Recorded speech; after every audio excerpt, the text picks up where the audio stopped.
Heard the bad news then, did you? What bad news? About Dravost. Blackthorn's old haunt. With the forge and all that. Well, anyway, the mines just down the road from there are spewing out ether like no one's business. And the village? Safe from the flood for now, but they've got other problems. Akashic. Every creature in the area's either turned, or on the way to turning, apparently. Zoltan and the others are living on borrowed time. They need help, and quick. Doris sent a few curse breakers to keep an eye on things, but there's only so much a couple of scouts can do. Except get eaten. If something ain't done soon, the whole place will be overrun.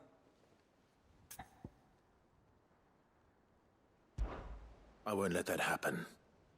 Didn't think you would. Does Blackthorn know? I thought it might be better if he didn't. He'd only do something stupid. You reckon we should tell him? No. It's better this way. Yeah, well, I can't stand about knowing what's happening out there, so I'm off.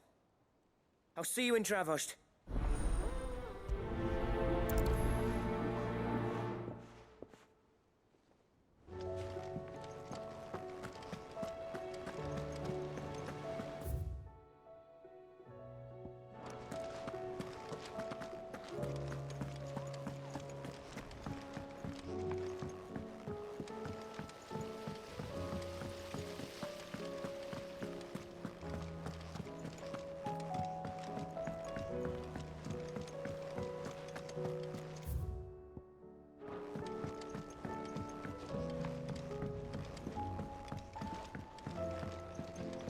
With Canva in the hands of Akashic. Ah, Sid. Just the man I was hoping to see. Did you have a mo? Don't tell me. You need more bomb ash. Oh no, we still got plenty of that left. I'm working on bringing another one of the Chief's designs to life. This time, it's a new smelter. It's got a reverberatory hood over the top for additional thermo amplification and a system of reciprocal recirculatory regenerators that let's just say it gets very blimmin' hot. A heck of a lot hotter than anything Blackthorn's got in his forge, that's for certain. Only mithril engines get hotter, and you can't chuck ore in one of them and get metal out the other end. Trouble is, we won't be able to make it out of any old rubbish, neither. We need the good stuff. And I hear you once helped Helena get her hands on exactly that. Any chance you could help me too?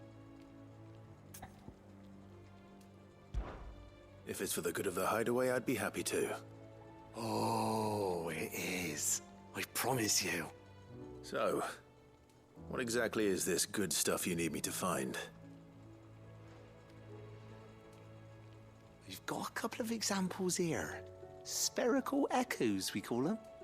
More fallen materials. So this smelter is similar to the mithril engine in more ways than one. That's right. They're a bit like the thermal helms.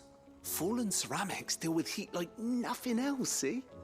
And what's more, they're directional, transferring heat from the inside to the outside. But these things, they're all outside. If we line the hood with them, they'll reflect the heat right back into the furnace. We've collected as many as we can, and I know where we can get the rest. Trouble is, they're all watched over by their bigger, uglier cousins. So you want me to visit some ruins, destroy some echoes, and bring back the spheres they're guarding? That's it in a nutshell, yeah. We're only 3 short, mind, and we know exactly where they are. There's one up Amber Way, in that ruin that they call Lost Plume, and another in the Silent South over in Dalmekia. Last one is in the ruins of Advent, which is in the Empire. All right then. Wish me luck. It'll do. I'll be keeping all my fingers and toes crossed.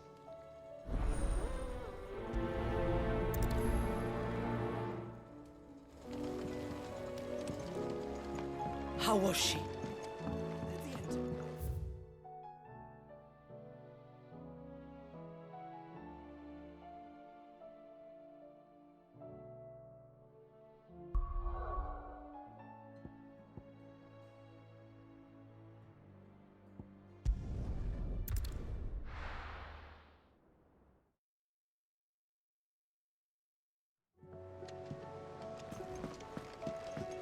come back.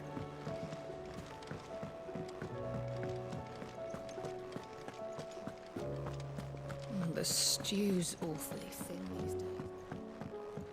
I will not forget this kindness, my lord. I shall go to Eastbourne.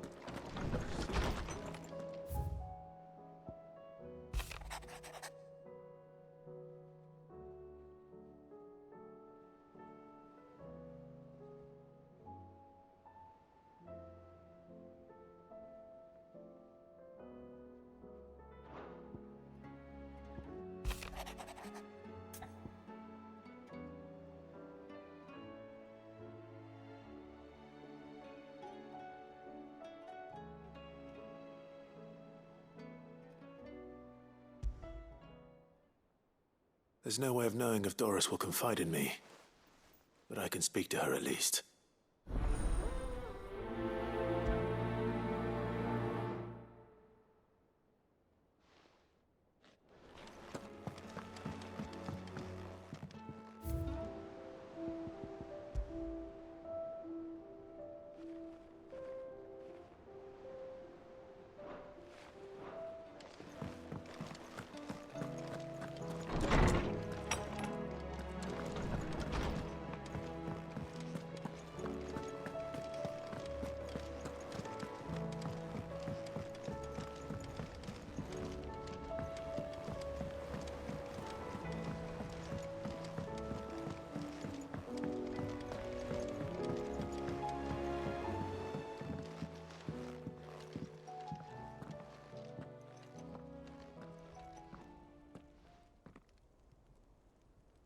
Where are you?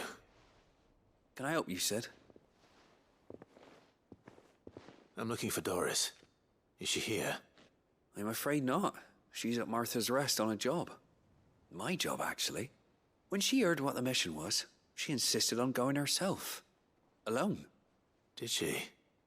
What was the mission? Following up on some new information. Once they'd settled in, the bearers you helped liberate in the Dragon's Eyrie were keen to talk about their imprisonment. And about their captor. The slaver Cole's team were tracking when they were attacked by the Beastmen. I'll go and find her. She's at Martha's Rest, you say? If she's not moved on already, yes. I hope everything's all right. Why would Doris insist on going alone? Maybe Cole was right to be worried. How do you split the sea? You need anything, you just ask.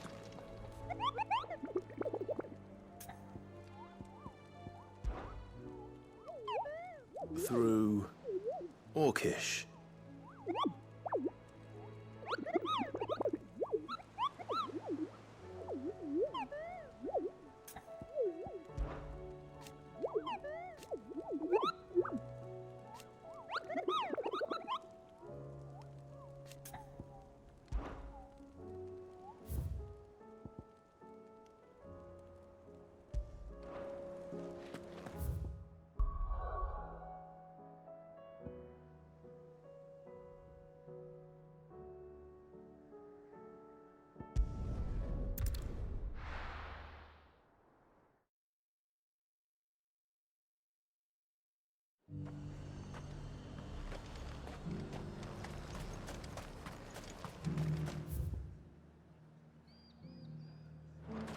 Why? Your storm is...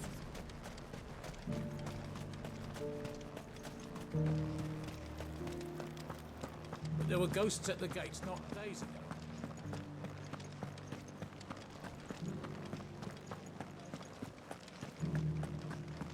Those things I said before.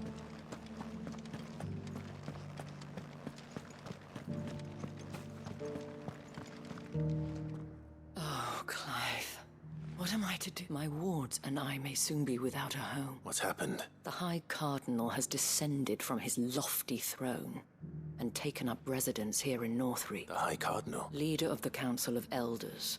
Second only to his raiding, not that any of those things still exist. Now he goes by his noble title, the Duke of Oriflamme. And what does he want with Northreach? He wants to transform it into a foundation upon which to build a new Sambrec. He's already secured the support of the various army remnants. with promises that they shall be afforded the respect they deserve in his empire. One built on the confiscated property of the people. He would rob the populace to pay for it. Believe me, I have used every means of persuasion to discourage him from this folly. What does Captain Philippe make of this? When the town was under attack, it was him the soldiers rallied around. Couldn't he use that influence against... How? By speaking out against one of the most powerful men, a man whose stated aim is to revive the empire Philippe's comrades swore to serve. The captain can offer them a regular supply of gruel and an occasional trip to the Vale to help them forget the terrors they face each day. The Duke offers them a vision of strength and safety. No. Any attempt to incite mutiny would cost Philippe the support of his men, but given the mood around town, mutiny may yet be unavoidable. And who could blame them? Clive, would you appeal to the Duke for your services to Northreach? You have the respect of the soldiers, and unlike Philippe, no bonds of loyalty prevent you from speaking your mind. Well? I'll see what I can... Thank you. Tell me that in the garrison. Overseeing the... All right.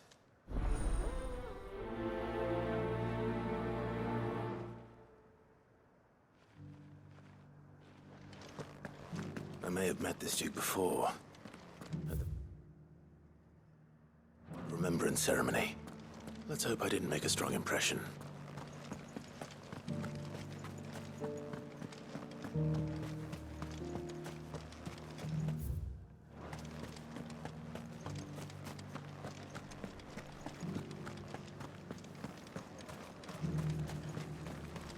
As long as you remain, the Vale will see to you.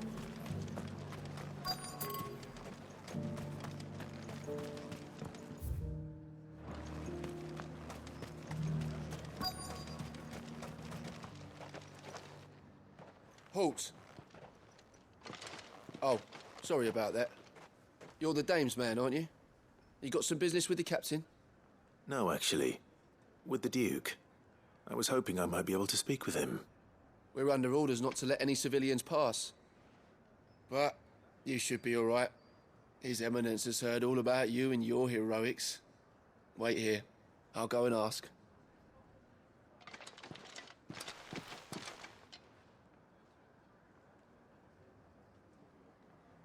So, you are the sellsword who lent his aid to the garrison.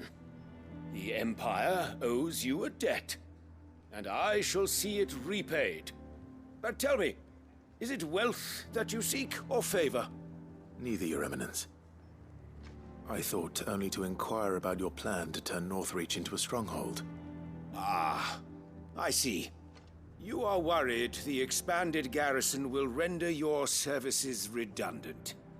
Yet you needn't be. A proud fighting man like yourself shall always have a place here. Pride of place, in fact. For too long has the contribution of the noble soldier been under-reckoned. But no more. For it is they who shall see the Holy Empire rebuilt, beginning right here in Northreach.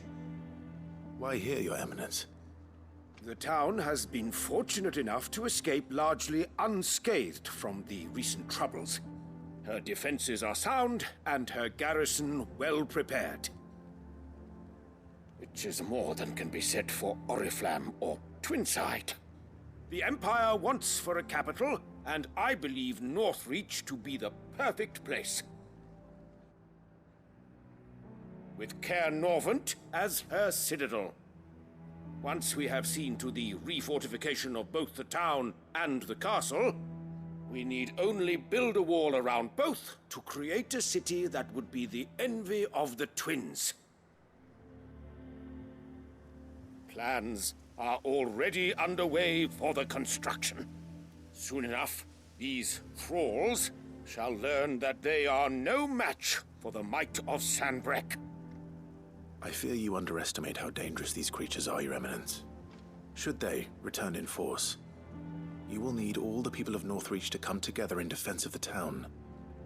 Something they may be loath to do if they've been deprived of their worldly goods. The people will do as their leaders command. If Sandbreck is to be rebuilt, she will require a functioning government. One whose authority is beyond question. That is why this levy is necessary. So that any man who wishes to join the army might do so and be fed, outfitted, and paid as befits a defender of the Empire. And yet there are those who persist in peddling the treasonous lie that I seek to steal from the people and drive them from their homes. I suspect they're afraid of losing what little they have left. Precisely.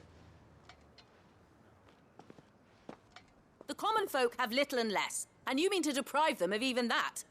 You would sow the seeds of your new empire in your own salted earth.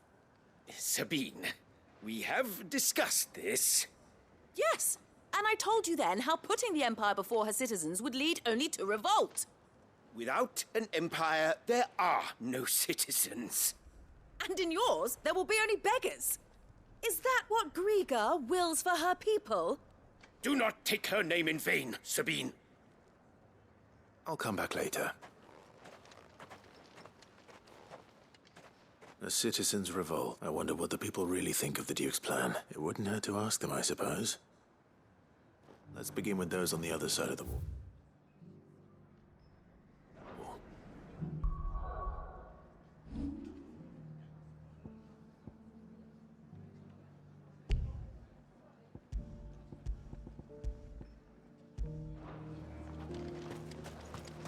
As long as you remain, You are embarrassing me.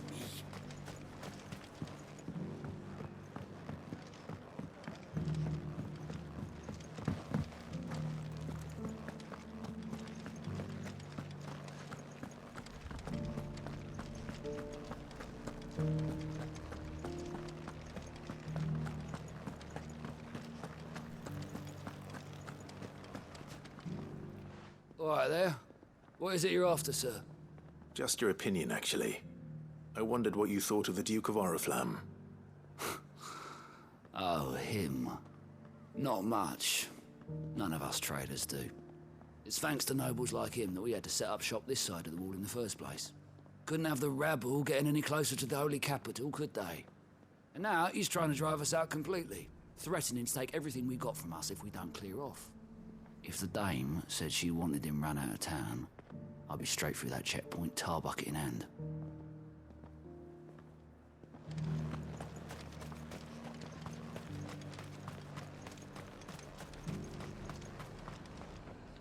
I've been hearing a lot of talk about a certain Duke. Nothing good, I'll wager. Going around acting like he owns the place. And with hardly a word to the dame. This is her town, not his. I take it you'd rather she was in charge. As far as I'm concerned, she still is. Just need His Eminence to sod off back to Oriflamme.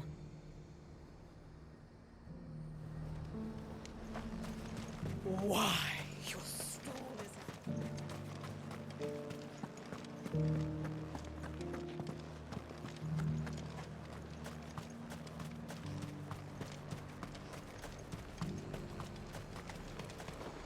Do you see anything you like? I'll be here if you need me. Do you see anything you like? I'll be here if you need me. Welcome, welcome.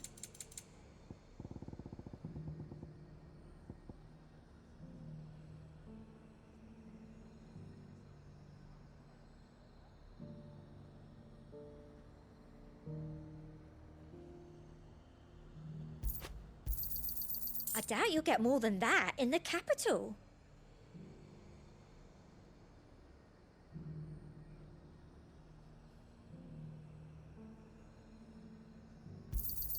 That's the best I can do. I doubt you'll get more than that in the capital. I do like a customer who knows what he wants.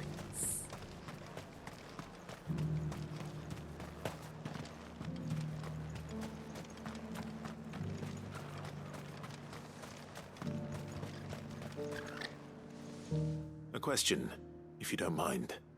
What do you think of the Duke of Oriflamme? Don't get me started.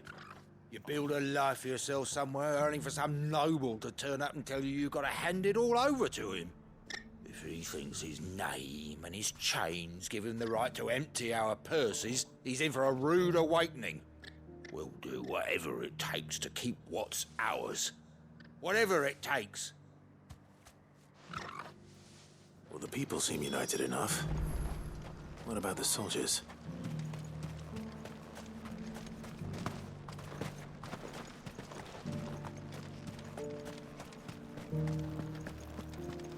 But there were ghosts at the gates not days ago.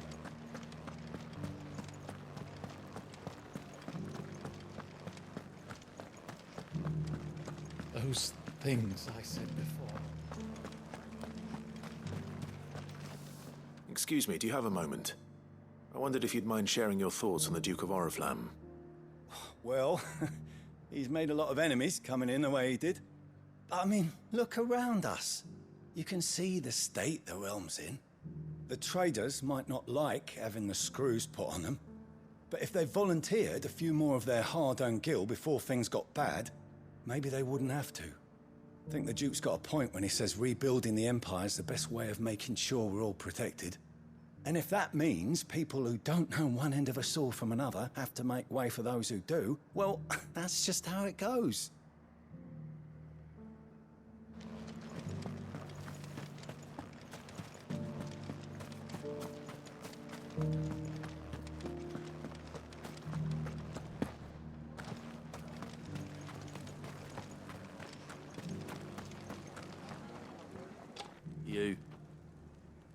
You're the one who was talking to His Eminence.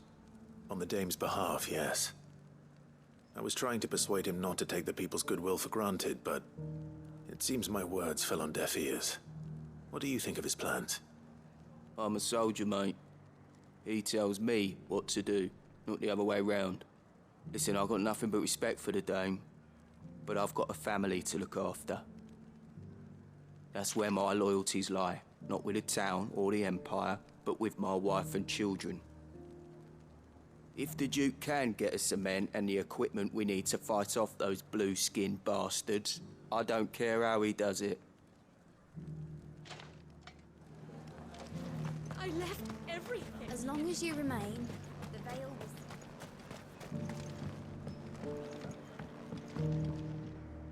will... I hear the Duke of Oriflamme plans to turn this town into some sort of fortress.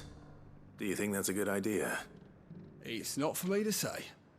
All I know is that unless the Emperor orders me otherwise, His Eminence's word is law. Look, no one likes all these taxes and tariffs, but empires don't come for free. Once Sandbreck is back on her feet, we'll all reap the benefits. Let's see what Philippe makes of all this. Sabine, you are embarrassing me.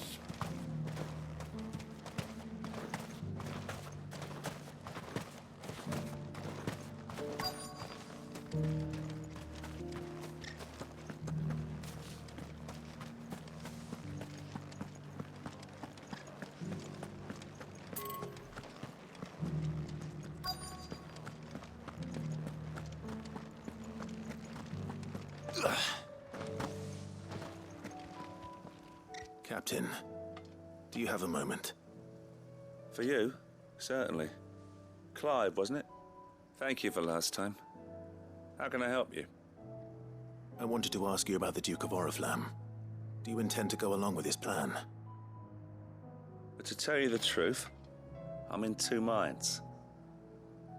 It's my sworn duty as a captain of the Imperial Army to obey his orders. But I can't say I agree with him. Philippe, I remember you saying that you became a soldier to protect the people you loved. The Dame included. That's right, I did. Well, she doesn't agree with the Duke's orders either. She thinks they could tear Northreach apart.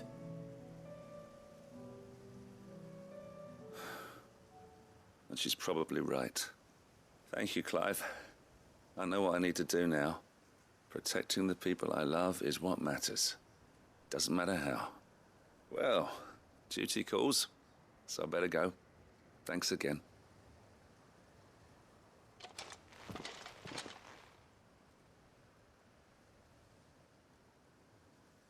It seems Philippe wants to do the right thing at least. I expect Isabel will be pleased to hear that, if nothing else.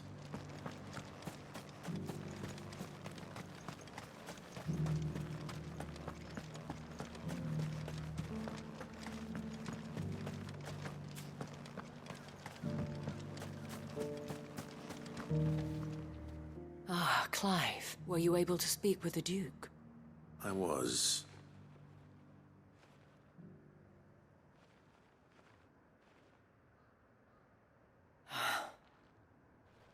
So Northreach is to be a fortress after all.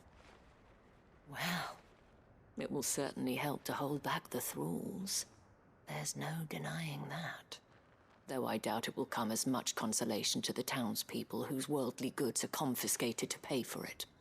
They deserve to be heard, Clive. To have a say in this new empire the Duke means to build. Sadly, His Eminence values their obedience more than their opinions, and hopes to reassert the authority of the state. I fear he sees the people as mere pawns on his chessboard to be sacrificed for the greater good.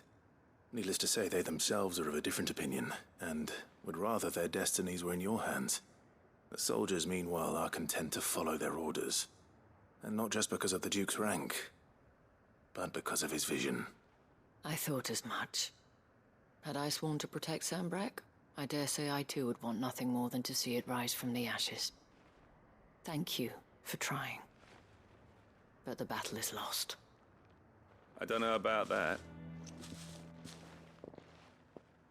What happened to your uniform?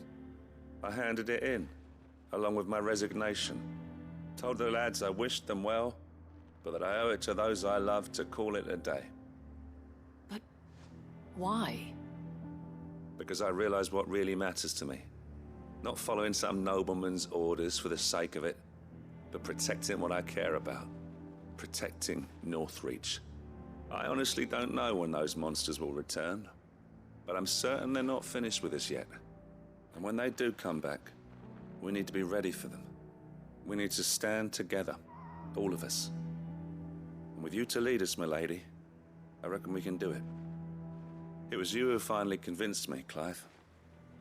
There's no point following orders if they go against everything you believe. Indeed.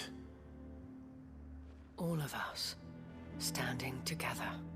That has always been Northreach's best hope, and one which still lies within our grasp. We have only to turn our attentions to the true enemy. Thank you, Philippe, for showing me what I must do. Anything for you, milady. Speaking of standing together, would you mind if I borrowed a few of the lads from the Vale to help keep watch around the town? I fear His Eminence has loftier tasks in mind for the guard. Not at all. Be my guest. Wouldn't be the first time.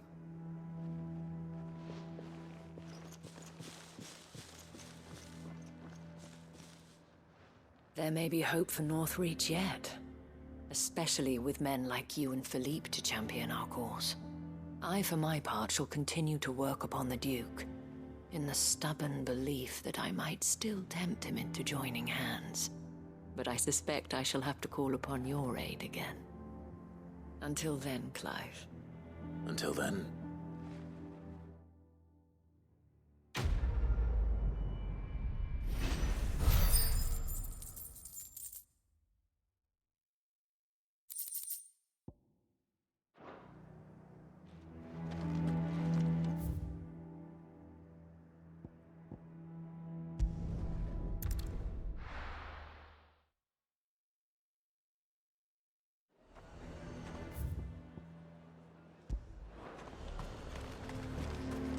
This is no time to ride.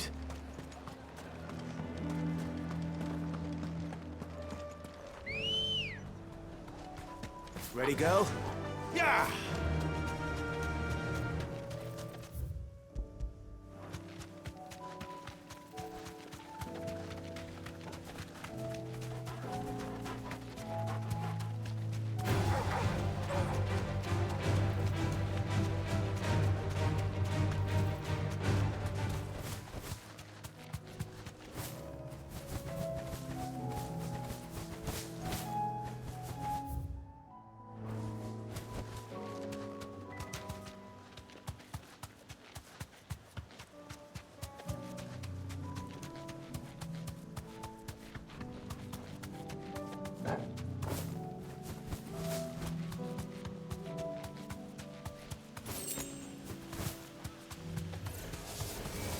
need to deal with these ones first.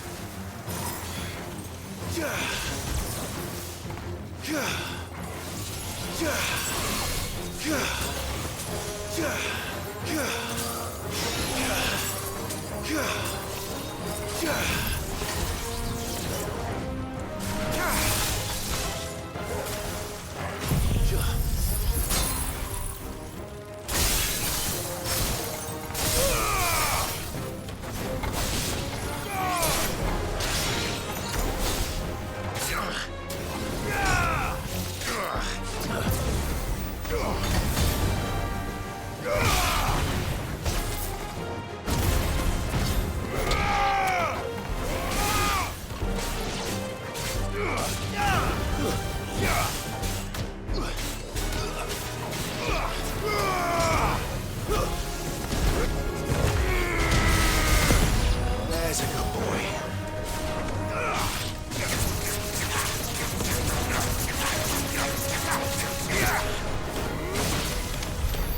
Now to find this spherical echo.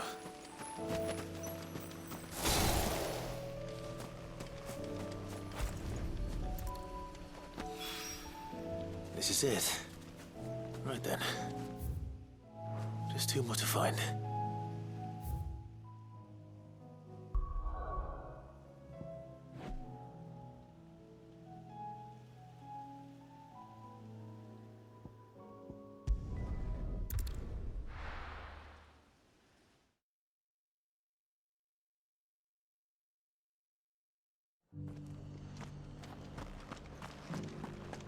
Dora should be somewhere nearby. Assuming she's still here.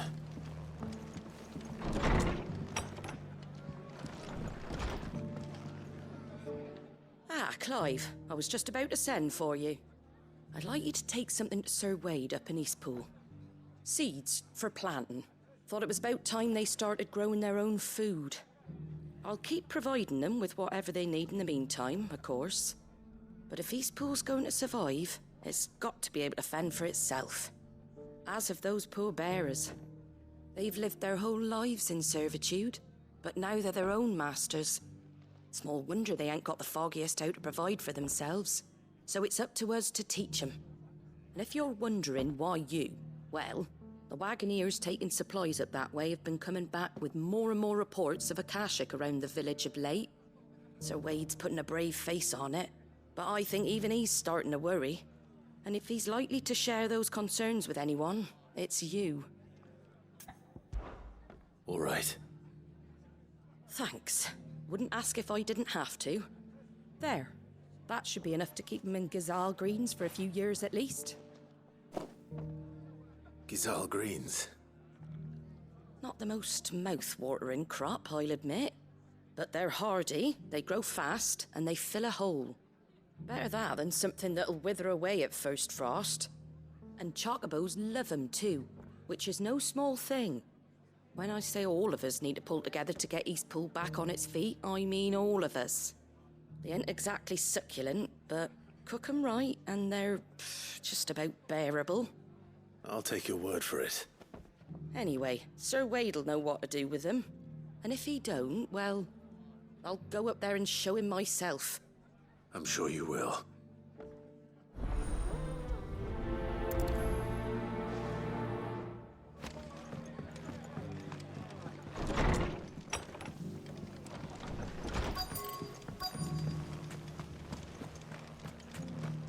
Just because the heavens have gone to rack and ruin, it don't mean Anything catch your eye?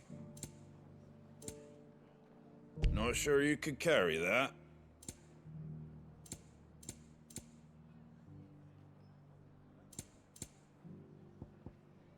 Very well. Nearly done. I've got greens of all shapes and sizes. Colours too. Mostly green, Looking though. for shelter, are you?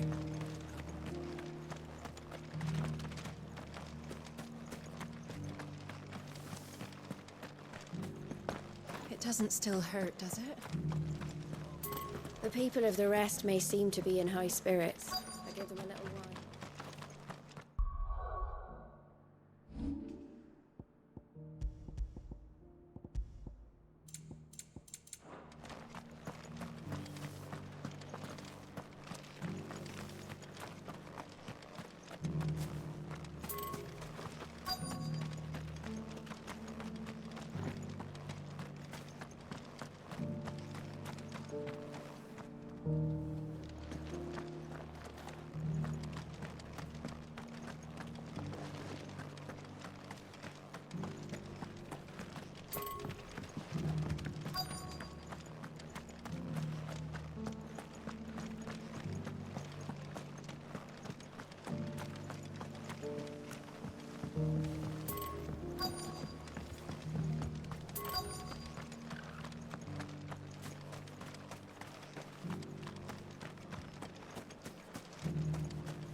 It's been a pleasure, Doris.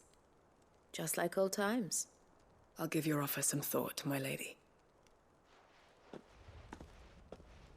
How goes the investigation? Sid, what brings you to Martha's Rest? You. I heard you were out here on your own, tracking our slaver. I trust you're being careful. Of course. And it had to be me. The bearers from the Dragon's Eyrie confirmed a long-held suspicion of mine that the slaver we've been tracking is an old acquaintance. She's no fool. If we'd come in force, she would have spotted us straight away, and then vanished without a trace. That was her just now, wasn't it? So, was it a fruitful reunion? I'd say so. She tried to recruit me.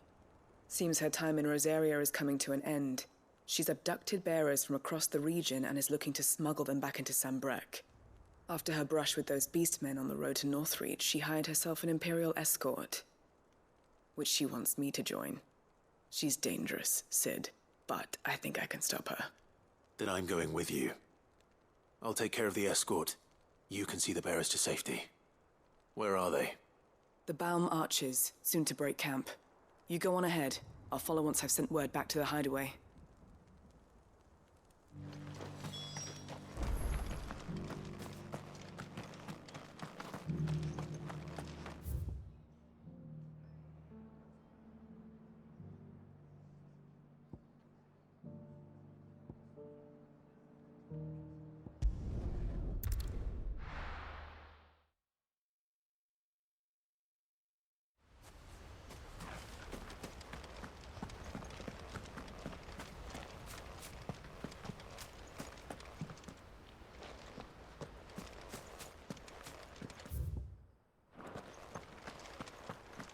The Guardian saying we're supposed to...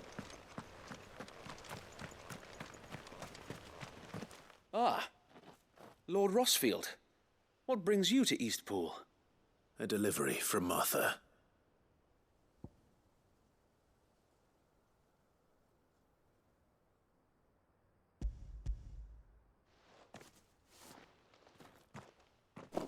These are Gizal green seeds. Martha's keen to cut the apron strings, then, is she? I jest, of course. You see, I had thought we might be able to revive the old wheat fields, but they'd long since gone to seed, only without the seeds. Martha was hoping he might be able to show the bearers how to plant and tend these, so that they'll be able to fend for themselves. That's not a bad idea. These bearers had only recently escaped their bonds before we brought them here. They know little of freedom, of providing for themselves and their loved ones. Unless we teach them how to live like free men, I fear that all we have achieved in bringing them here is to exchange one master for another. Not that myself and the Guardians have been the best example to them so far, subsisting almost entirely on Martha's charity as we do. It's about time we all started to provide for ourselves, bearers and Guardians alike. Unfortunately, we've been a little too busy of late to focus on much besides bolstering our defenses. There have been alarming reports of... The Horde is closing in. They're coming, so wait, all of them. Damn it all, I thought we'd have more time. Gather the men in the square. Send to the rest for reinforcements. Yes, Sir Wade. The Horde. A Kashek, a veritable legion of them. They've been seen prowling around the northern reaches for a while now. We don't have the numbers to hold back a swarm that size. I had hoped to build a perimeter wall so that myself and the Guardians might be able to defend the village, but... Now you're out of time. Precisely. If reinforcements from the rest arrive before they do, we may just scrape through, but I fear that's rather an enormous if. What if you could call on reinforcements from Eastpool? You mean the bearers? We brought them here so they might live, not die, fighting for their lives. So wait. You said you lack men to defend the village. Are the bearers not men? Do they not wish to see Eastpool saved? Though they may not be trained soldiers like your Guardians. What help they are able to offer could still prove the difference between victory and defeat. You're right, my lord. I will appeal to them.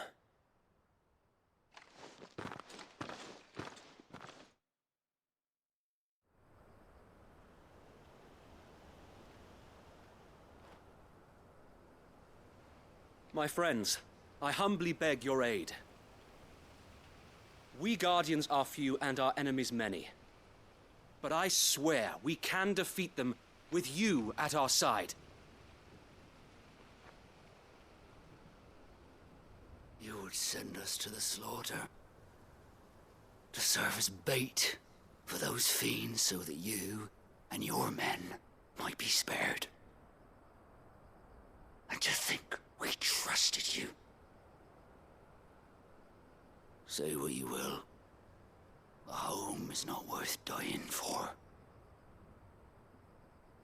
But it is worth fighting for. Sir Wade fights to give you lot a chance. Just like I do. Just like Sid does. We all wanted to give you a home where you could be free. And you got one, didn't you? This place, Eastpool. This is your village. Your home. And if you don't fight to protect what's yours, you'll lose it. You know I'm right. This world wants to take everything from you. Everything. Your homes, your freedom, your very lives. So then, are you going to stand by and let that happen to you? Are you going to accept fate like good little Bran did and die, having never stood up for yourselves? Or will you fight like free men and women?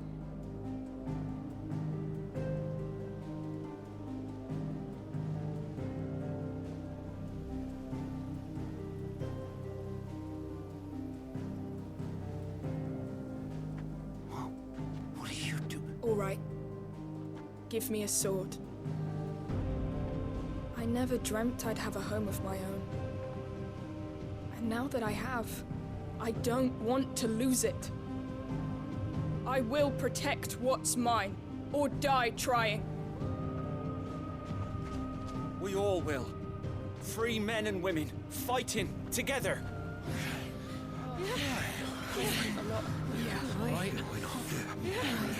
For Eastpool! For Eastpool!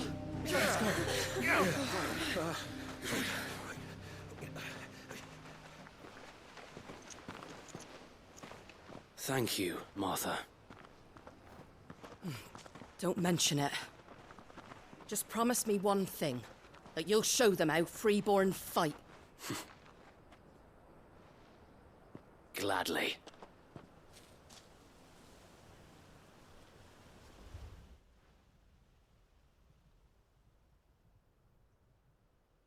Well, if it was numbers you were lacking, you certainly won't be now.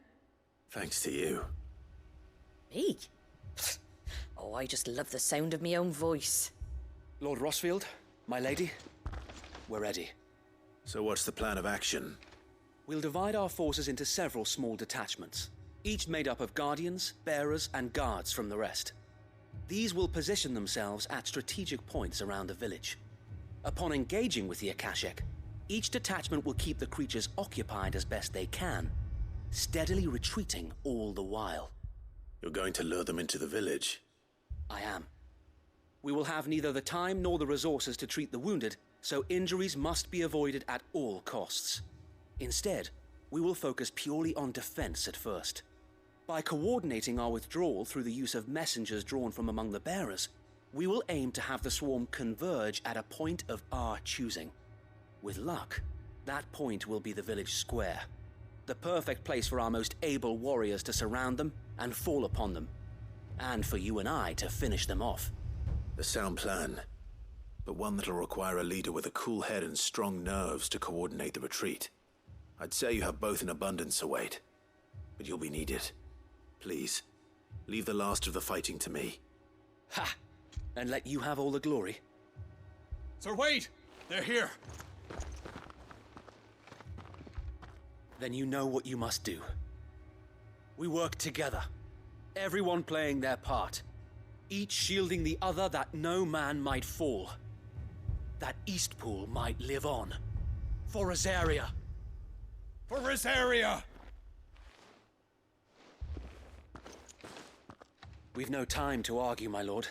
I'll do as you ask. And I will do as you ask.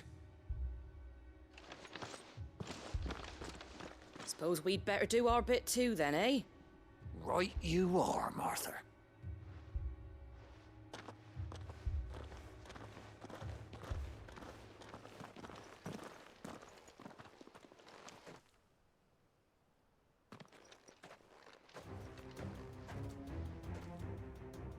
The calm before the storm.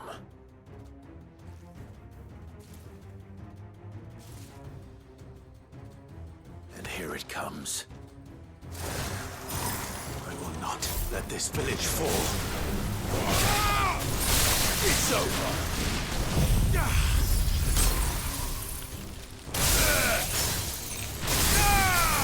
To me, Flames!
Enough!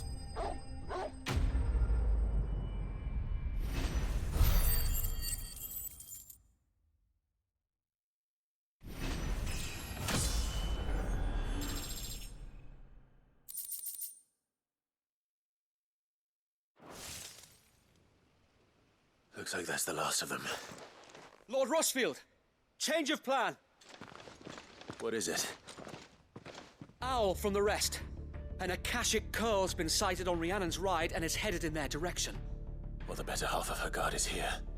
So wait, how many Akashic remain in Eastpool? Hard to say. My men are still facing some resistance, but I think the worst is behind us. I could order a detachment or two to fall back and... No. Let them finish the job. You stay here too, Sir Wade. Your men need you.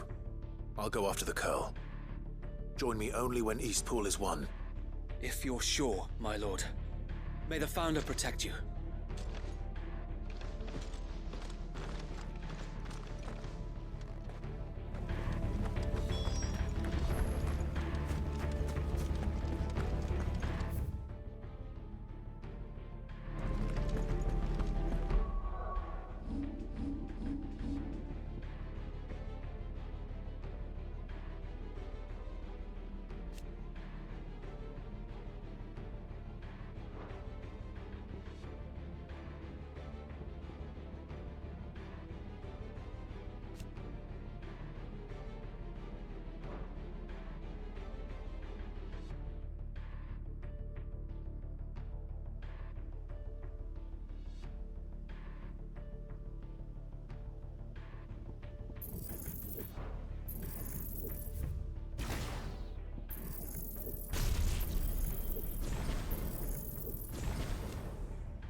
next one's mine. I might... No use calling Ambrosia now.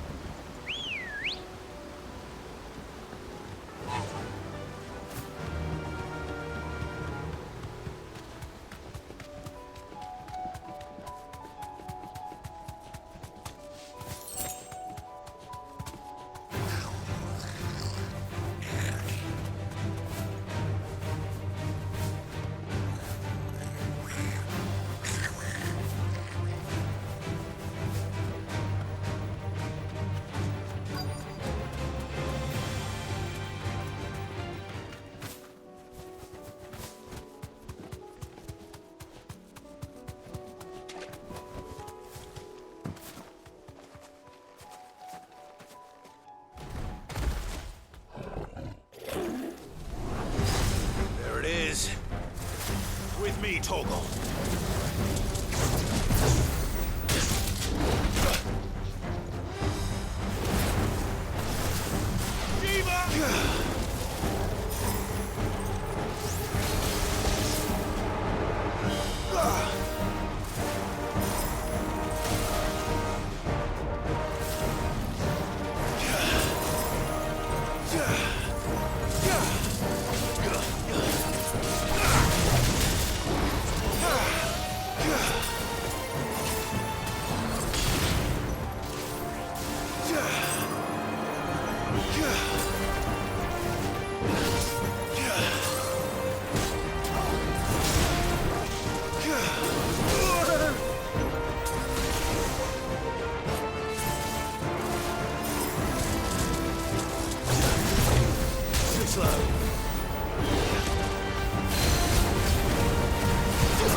All right.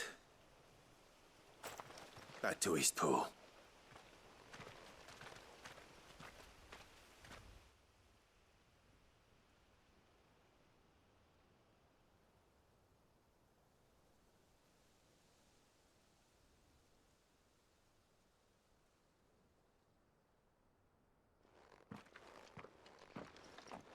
Lord Rossfield, the Curl, is it? It's dead. Thank the Founder for that. And for you, my lord. We were able to eradicate the rest of the Horde. I have guardians posted around the village to keep watch for further attacks, but all seems quiet for now. I hesitate to say it, but I think it might be over. I think it might.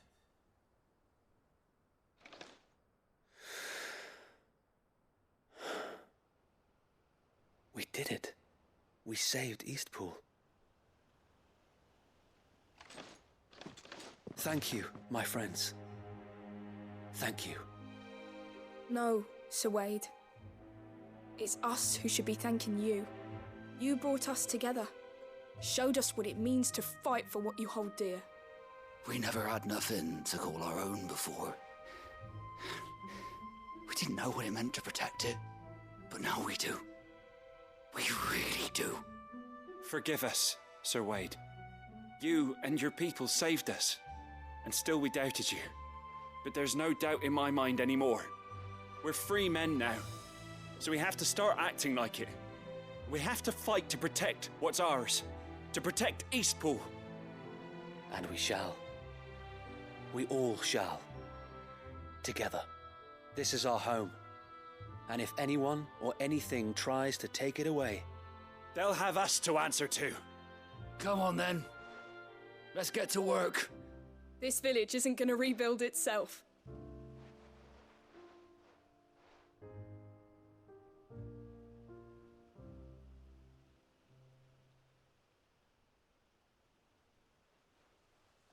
They're not slaves anymore. No. They're Rosarians. Your father took pity on the bearer's plight, and I believe if he were still with us today, this is what he would have wanted. I believe you might be right. I shall remain here, my lord, and do what I can to help rebuild the village. After all, this is my home now too, and I could hardly call myself an East Poolian if I didn't pull my weight. I think you'll find it's East Pudlian, Sir Wade. But you should be proud all the same. I'll have to pull my weight too.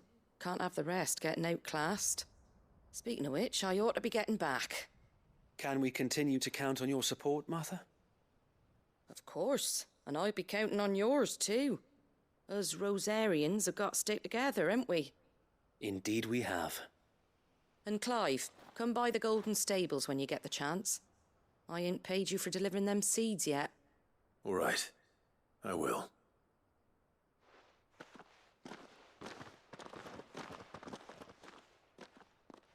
Lord Rossfield, do you remember our very first mission together?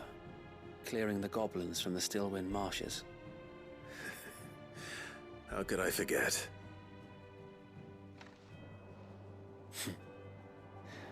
There's one sight that I shall never forget.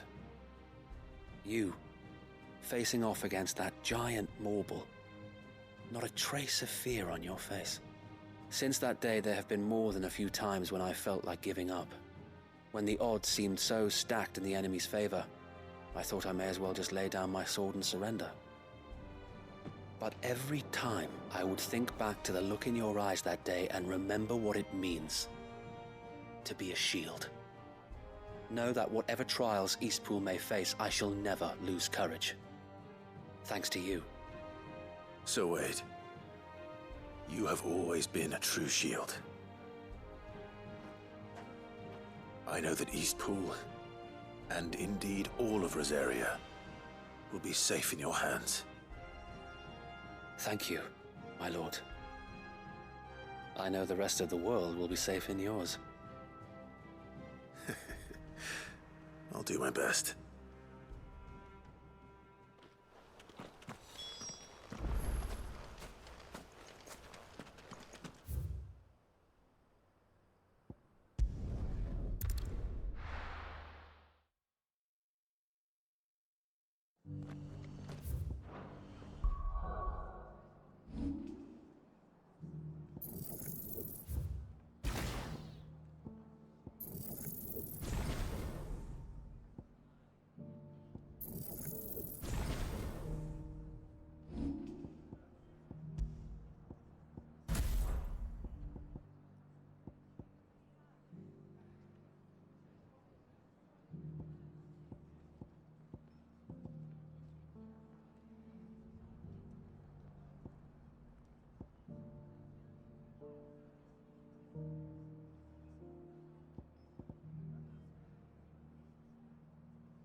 Just because the heavens have gone to wreck and ruin, it don't mean we have to.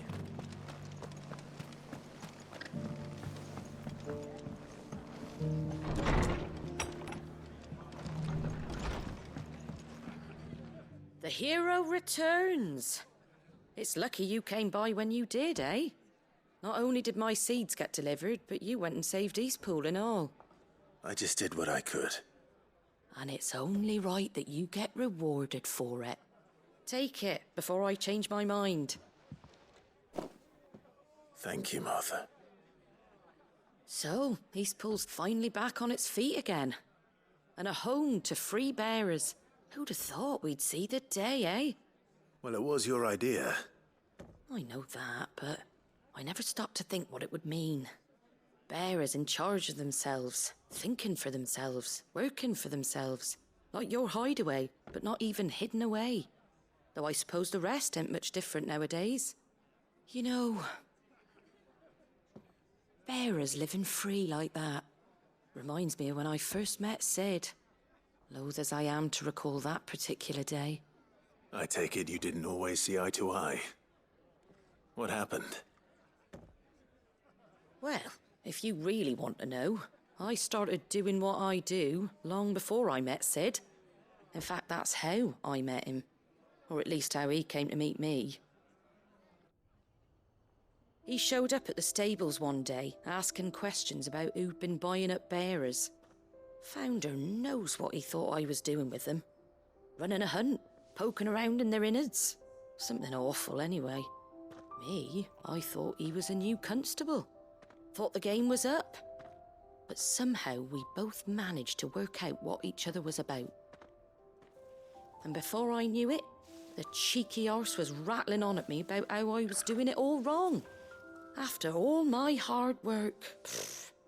Told me I was giving them relief, but not freedom.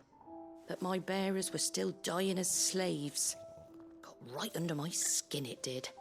Told him if he didn't like it, he could bugger off and report me to the garrison. And do you know what he did? He smiled. And then he laughed. And then I did the same. We made a pact that day, that whenever one of us was in need, the other would always be there for him. And you were? Well, we both wanted the same thing. To make life better for bearers. Just like your dad. Do you know I was born right around the time Elwyn became Archduke? Growing up, I saw how he tried to change things. He certainly didn't lack for ambition, that one. Indeed. But the loftier one's ambitions, the harder they are to achieve. Which is why those of us who follow in their footsteps need to finish what people like Sid and my father started. Suppose you're right, aye. And if we don't manage it, there's always them who come after us.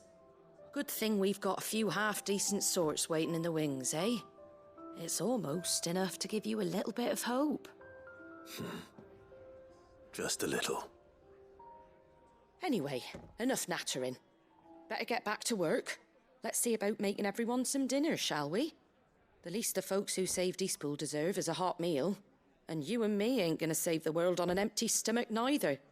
That sounds like a wonderful idea.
Ambrosia won't help me here.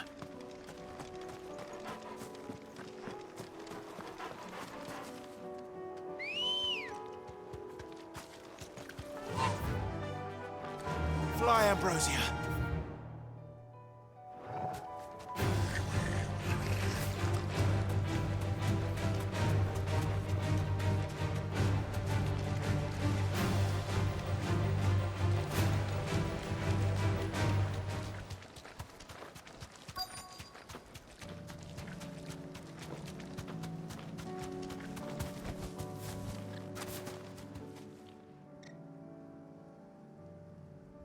Good.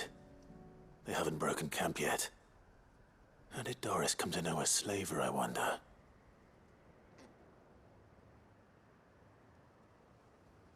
We've waited long enough. She's not coming.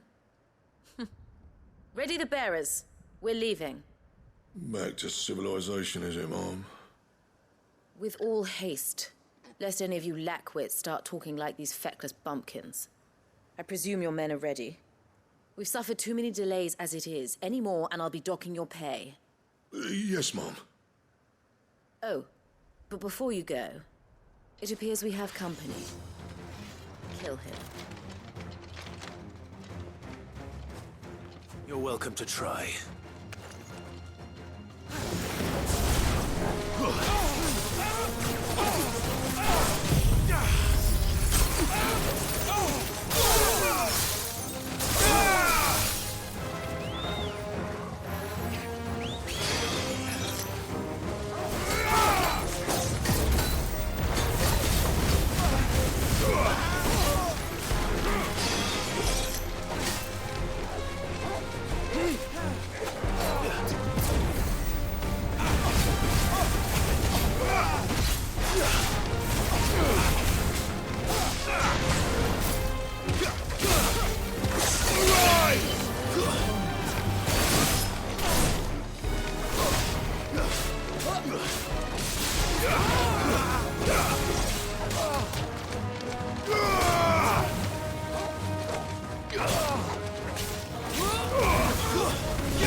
So much for your escort. You'll forgive me for not avenging my men. I'm not the swordswoman I used to be. I surrender. Do with me as you wish, Sid the Outlaw. Sid! Ah, Doris. I take it you're not here to rescue me from our brooding renegade? You know, I always wondered where you'd vanished to. But casting your lot with this criminal of all people. Better fighting for a cause than killing for coin. I'm sorry, Sid. I should have told you sooner. This woman, my former master, once trained bearer children to be weapons in service of the highest bidder. She raised me like a daughter. And I did terrible things to earn her favor. It wasn't all terrible, surely. We had our fun, too. You were always so eager to learn, and had such clever hands. All my other children took either to the blade or to the books. Always either or. But you proved yourself a master of both. That's why I kept you for my own. How about it, my little dagger? Care to swear that blade to me again? I never swore my blade to you, nor will I ever. I fight for a higher cause, to liberate the bearers of this world. Farewell, Master. Thank you for making me the weapon I am. You always were a righteous child. Perhaps that's the reason I loved you so.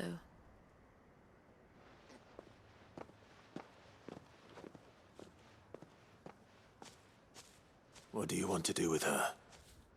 I am not the killer she wanted me to be. Not anymore. And she no longer has friends in high places. The Dame does, though. Her connections at the Imperial Court will see that justice is done. All right. If you're certain. I am. And thank you for everything. Now, I better let these bearers know that they're safe.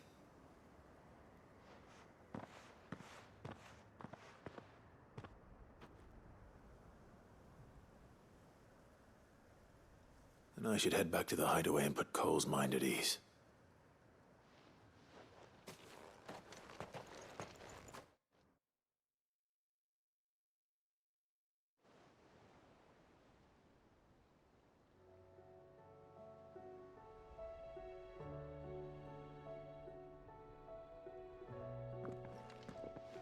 Welcome back, Sid. Doris's message just arrived. I hear you saved more bearers from being smuggled across the border. With any luck, they'll be joining us in the hideaway shortly. Oh, and your letter. You don't need to worry about Doris anymore. I'd been hoping as much. She mentioned one or two things in her report. So the slaver we'd been chasing all these months was her former master. Wish I'd known. She's been arrested, by the way, over in Sambrek. Went quietly, or so we're told. And she won't be getting off lightly. The Empire may have no love for bearers, but it's none too fond of black market traders either. Can't have been easy for Doris. I'm sure it wasn't. But don't worry. She'll be all right. I hope so. Suppose you should know, eh? You had quite the past yourself before you came here, or so I understand. Anyway, thanks again, Sid. The Cursebreakers would be lost without Doris. And you, of course. Keep up the good work, Cole.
You deserve a rest.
Two down, one to go.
So Dravost is still standing.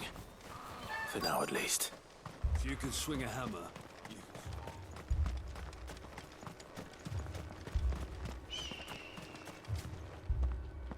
Clive! You're here! And the Akashic? Mostly off to the north still. But I spoke to Doris's scouts and it turns out things are worse than I thought. There's swarms of them out there. Told old Snotty to be ready to seal the north gate. That should buy us some time if we need it. Enough for the villagers to barricade themselves inside their homes, at least. Well done. Welcome back, Sid. I'd never have guessed, you know. Not if August hadn't let slip. Who'd have thought that the savior of Dravost would turn out to be the realm's most infamous outlaw? Keen to help us out again? I am. Thought you could sneak off without me, did ya? Blackthorn. Oh, what are you doing here? One of the scouts couldn't keep his voice down. Unlike my best mate who didn't think I deserved to know. Zoltan, how long's it been? Long enough for us two to turn into a pair of old codgers, I see. That your idea of an apology? Prick. Don't listen to him. You only did what you thought was best. For the village and that.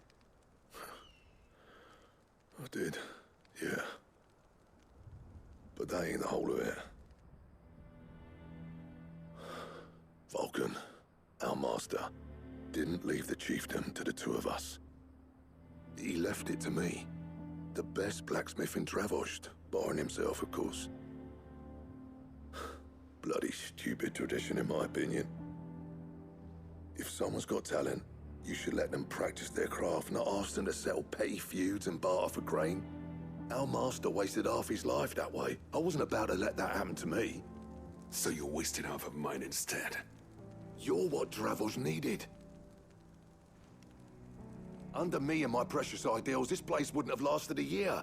So I left to devote myself to the work and spare you lot the consequences. I may be a selfish prick, but I only did what I felt I had to. What you had to do was your duty! Even if it meant we all starved?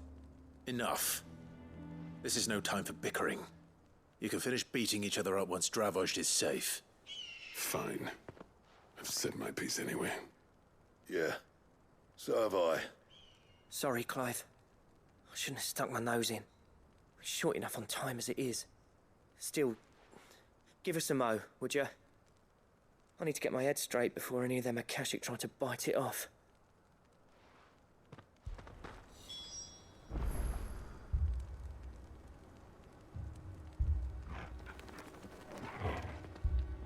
You, ready for the off, then?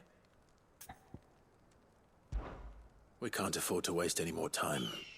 Right you are. Might be worth having one last word with the scouts, though.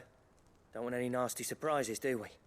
Oh, and Blackthorn, you and Zoltan might be better off staying inside the... Akashic on the move. How close are they? Within sight of the walls, and there are more coming up from the mines. What was I saying about nasty surprises? They'll wash right over us if we stay out in the open. We're pulling back behind the gates. Good idea. Get yourselves inside, but keep your weapons handy. Understood.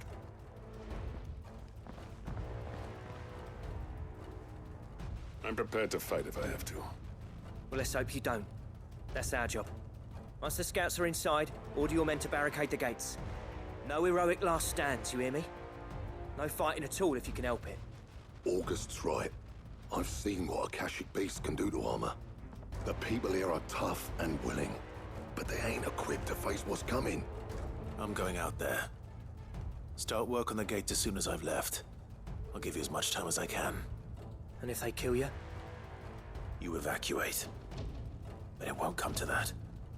I promise. You'd better be right. Take good care of Dravozd till I get back. Leave it to me. And give those things what for, yeah?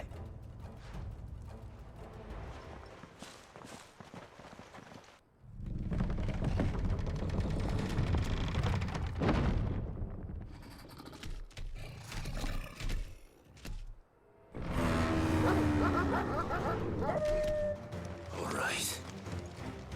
Which one of you's first?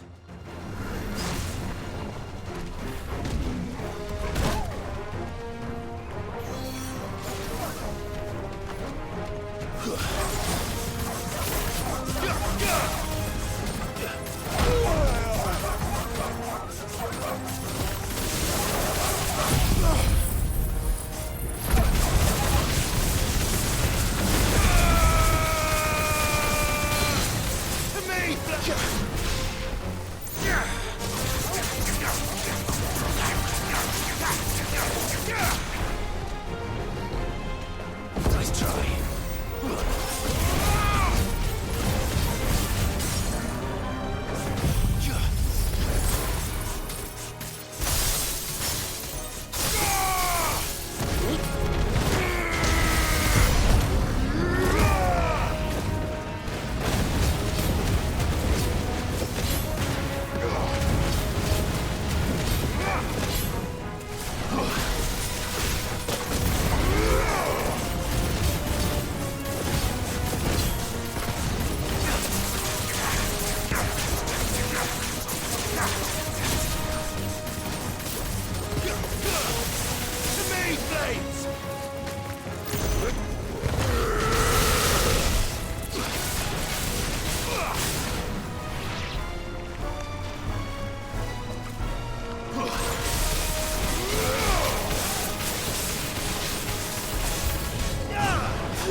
Is that it?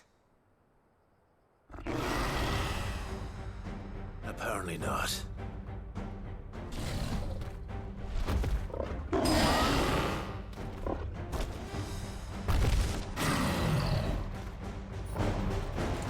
You're not getting past me.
The question is, did I miss any?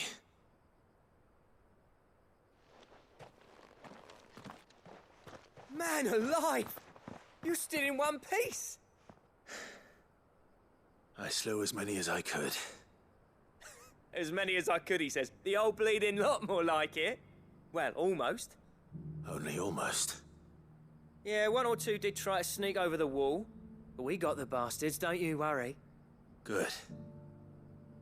Though you do know, more will come in time. In time, yeah. But we can think about them later. Let's get you back inside.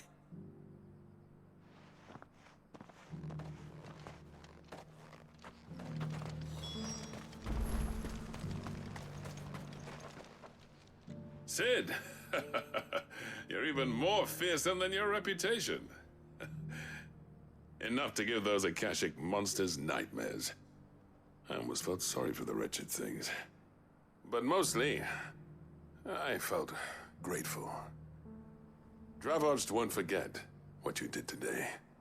I'm afraid I've only delayed the inevitable. There's no getting rid of that ether flood. Meaning that any living thing which stumbles into those mines will end up clawing at your walls again. And that's if the flood don't spread. If it does, well, I hate to say it, but the village's days are numbered. That may be, but we're staying just the same. With ether floods springing up all over, it's no less safe than anywhere, and more importantly, it's our home. We'll fortify the gates to the north, and I'll see that they're guarded day and night. All right. Then we'll give you a hand shoring up those defenses. As for you, Blackthorn, that's twice you've turned up when Dravos needed you. So, thanks. I shouldn't have stayed away so long. And I shouldn't have left without talking it over with you first. Too bloody right you shouldn't. Though I doubt I'd have listened. I always envied you. How you made everything look so easy when, for me, it was anything but. You leaving gave me the perfect excuse to hate you. And from that day on, I never once stopped to wonder what it would have been like if you'd stayed. But what you said earlier, it was true. You'd have been the death of this place. Finally, something we can agree on. I hope you see the sense of it eventually. You kept this place alive. Alive, perhaps. Wealthy even, but Dravos isn't what it once was. Our work used to be the pride of Dalmekia. Now, we churn out the same rubbish day after day because it's easy and turns a profit. It's not about the craft anymore. I wouldn't send my sons to war wearing the shit most of our smiths are making. I've kept working, honing my skills, trying to lead by example, but no one sees the point. The average castle apprentice has as much passion for the craft as our current lot. Come back to us, Blackthorn. Remind Dravos what a true master blacksmith looks like. I'll even man those bellows of yours if it means we can work at the same forge again. That's a kind offer. Kinder than I deserve. And I wish I could accept, but I'm needed elsewhere. There's people who trust their lives to my steel, and I daren't let them down. Fair enough. But that doesn't mean I couldn't visit from time to time. Let's see if we can't rekindle this town's passion for the craft, shall we? I'd like that. Just be sure to tell Snotty to let me in the next time I come calling, yeah? Knowing him, he'd let you in anyway. Blackthorn. The Master Smith turned outlaw, back in my good graces. I never thought I'd see the day.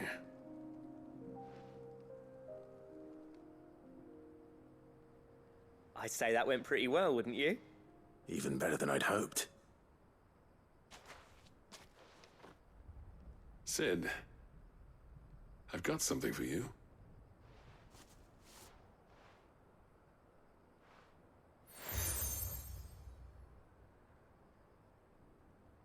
And this is? A token of our lasting gratitude.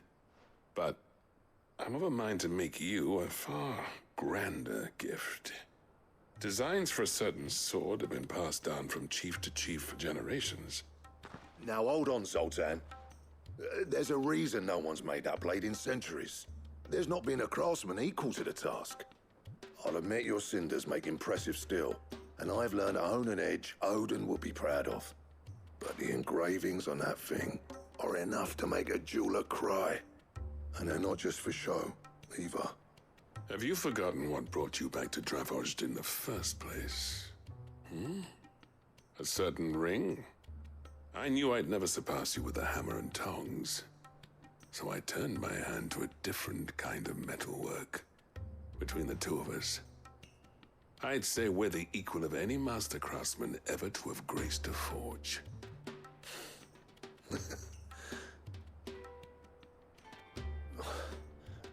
You know what?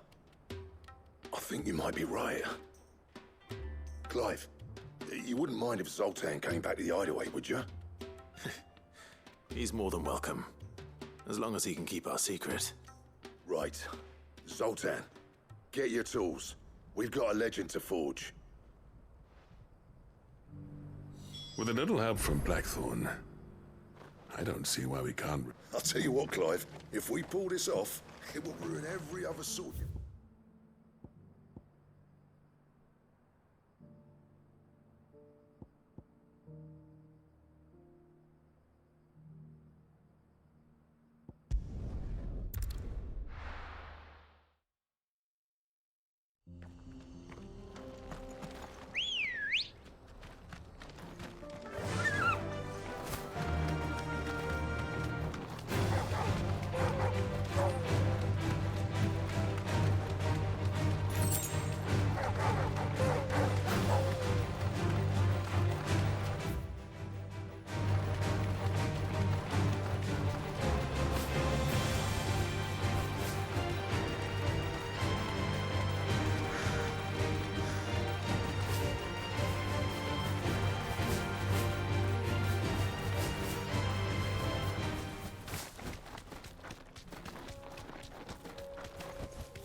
That's all of them. Oh, well.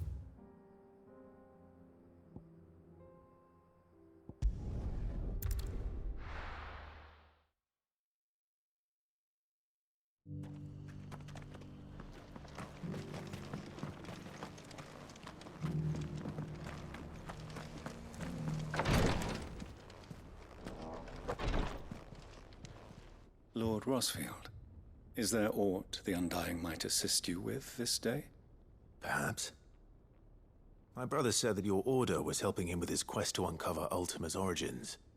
Have you learned anything of note since last we spoke? Little unless, I regret to report. I see. Be assured, however, that we will not rest until the truth is known. Even now, our archaeologians scour ruins in every corner of the realm for traces of Ultima's touch. Fallen ruins, I take it.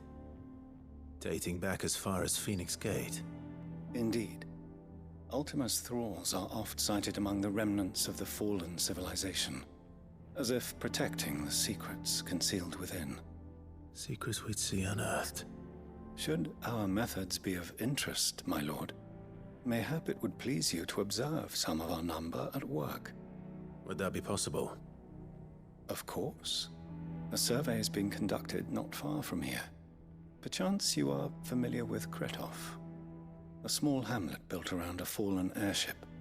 I was due to visit my colleagues there to collect their preliminary findings, but if you would consent to do so in my stead, I'm sure that they would be honored to relate any discoveries they have made to you directly. All right. I'll go and meet with them. They will be most gratified, I am sure.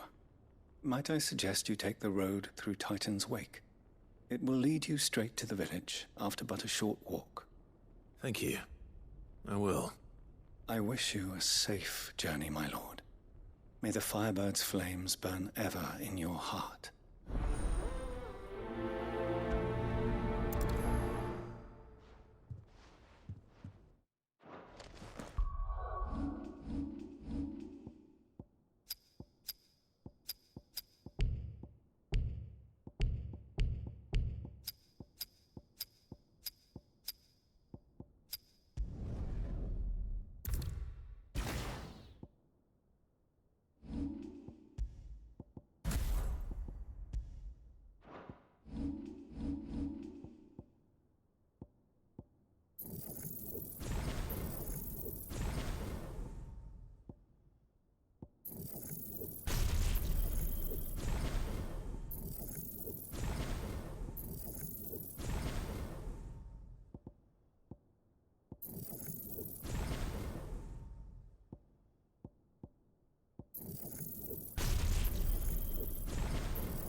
village built around an airship. Sounds like another Lost Wing. Inhabitants are just as friendly.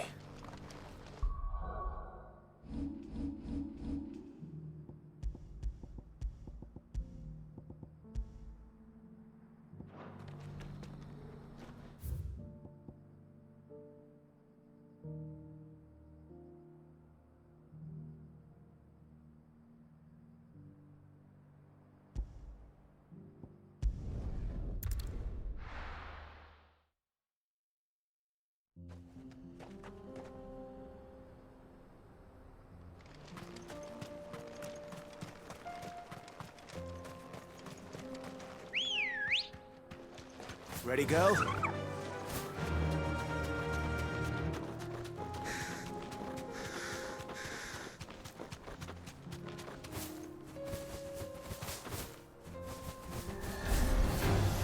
Don't get surrounded.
Thanks, girl.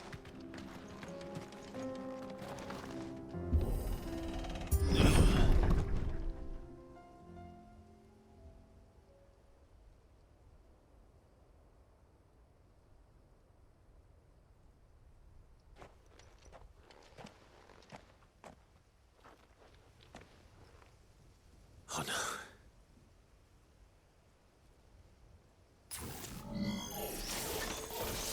You'll pay for this. May still be survivors.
That thing is. I'd say it's their leader. Nice try.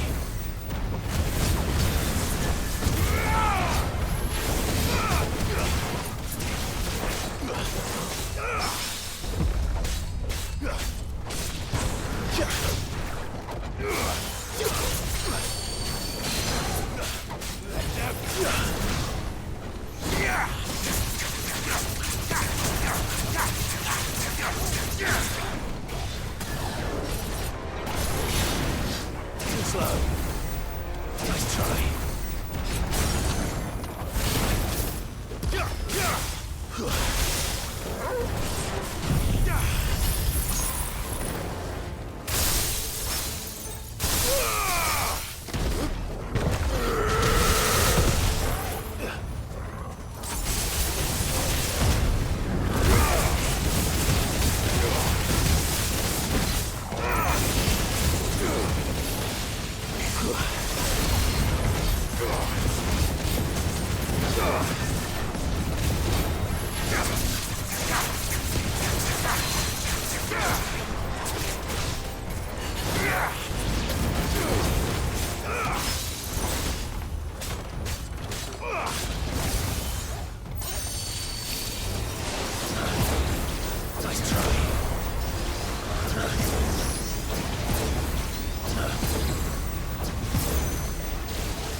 It's over!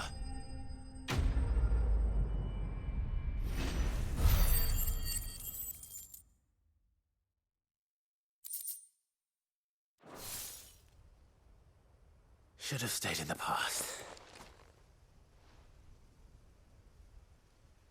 These must be Cyril's colleagues. You have our thanks, stranger. Who are you? Ah, forgive me, my lord. I did not recognize you. You are Lord Rosfield, are you not? We are archaeologians, tasked with surveying this site. When the echoes appeared, our brothers here occupied their attentions. Thanks to them, and to you, we were, for a mercy, able to see our duty to its conclusion. You call that a mercy? Your brothers might still be alive if you put their safety before your duty. Surely this survey wasn't worth dying for. We are charged with uncovering Ultima's origins. A duty of the highest import, as I'm sure you will agree. And you think your dead brothers would agree with you too? I know they would. They gave their lives for the cause, an honor to which all Undying aspire. Now, to what do we owe the honor of your presence, Lord Marquis? Cyril told me of your work here, and I agreed to collect your findings in his stead. I see. That is most kind. Pray, take them then, with our humble thanks. May the Firebird's flame burn ever in your heart, as it does in ours.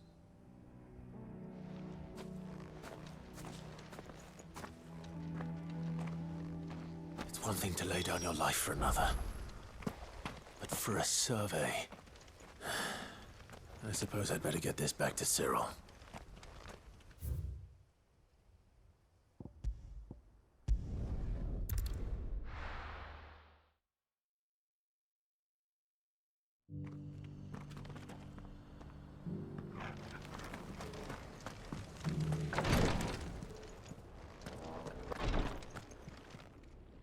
Ah, you are returned, my lord.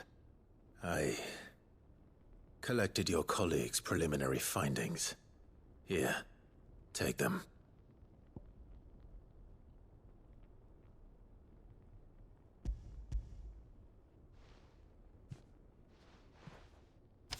My thanks. I shall study them, and inform you forthwith if I discover aught that might aid you in your fight against Ultima. Cyril, your survey party suffered several losses in Kretov. Losses which could have been avoided, had the others not chosen to complete their work, instead of saving their friends. Were these your orders? No. This was their choice. Every Undying devotes his life to the service of the Phoenix. It is our sole duty, and should we die in discharging it, so be it. Even when death is avoidable. My lord, I fear that this is not a point over which it would be fruitful to argue. The Undying have served the Phoenix for countless generations, and your opinion of our methods, however earnest, is not like to change them. We live to serve the Phoenix. Our very order exists for that purpose, and that purpose alone. Cyril, I know that you and your brethren answer only to Joshua, but allow me to offer you a word of advice. It does not further the cause of the Phoenix to have his loyal followers surrender their lives without good reason. Provide your survey parties with an escort, that they might live to do their duty for years to come.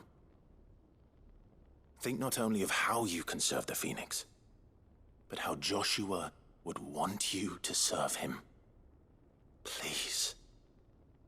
For all our sakes. I thank you for your advice, my lord. If you will permit me to respond, our faith in his grace, Joshua Rossfield, is absolute. And we of the Undying will do what we believe is right to fulfill our duty unto him.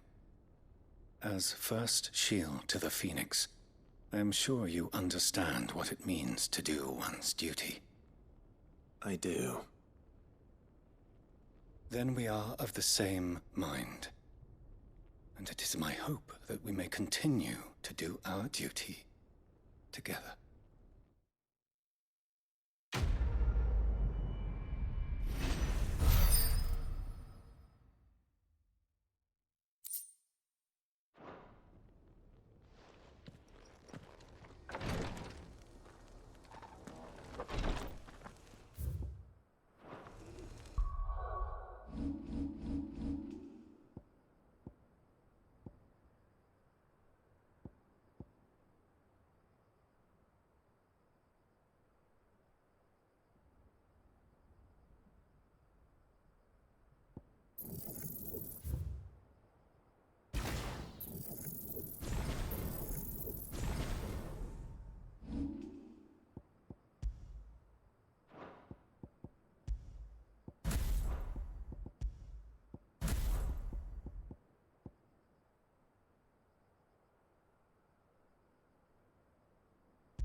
Take that, you naughty...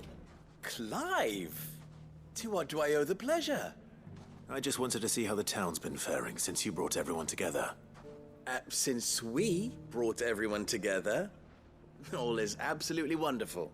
Conrad and Natalie's hands remain safely away from each other's throats and firmly at the helm. Our stores are full, and the bandits still too disorganized to raid them. Just as the good Lady Jane and Lord Underhill intended. Are you a lord? Lubor's going to be one too. They're going to make him the Lord of Dalimil, because of how he stopped all the grown-ups from fighting. It's the mayor of Dalimil, dear child, and the vote hasn't taken place just yet. But if the people wish me to lead them, I shall. And my first act will be to build a school so that menaces like you two learn not to interrupt your elders. Speaking of menaces, there may be a rather worrying one just over the horizon. May there indeed. I'm afraid the example Conrad and Natalie set in putting aside their differences and presenting a united front might have caught the bandits' attention. And they might have elected to take a similar approach. They have formed what one could call a League of Outlaws, and they grow more organized by the day. But we'll fight them all off just like last time, no matter how many of them there are. Won't we, Lubor? Of course we will. If we continue to work together, we can overcome any challenge we choose to face. The longer we avoid facing this one, the more difficult it will be, until the only way to overcome it might be to run for the hills. Our best hope is to nip these efforts at organization in the bud, by finding those ne'er-do-wells who have yet to join the cause, and ensuring that they never do. Perhaps a certain Lord Underhill might be willing to lend us his aid once more? How could I refuse? Thank you, my lord. Victor will fill you in on the particulars. I have him stationed by the desert gate, receiving and collating reports from my scouts. Such an amenable soul. He reminds me of you. I'll go and speak with him.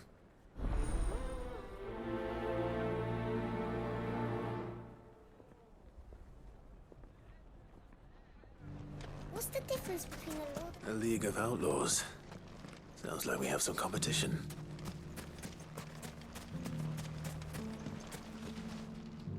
Still in Dalamil, Victor?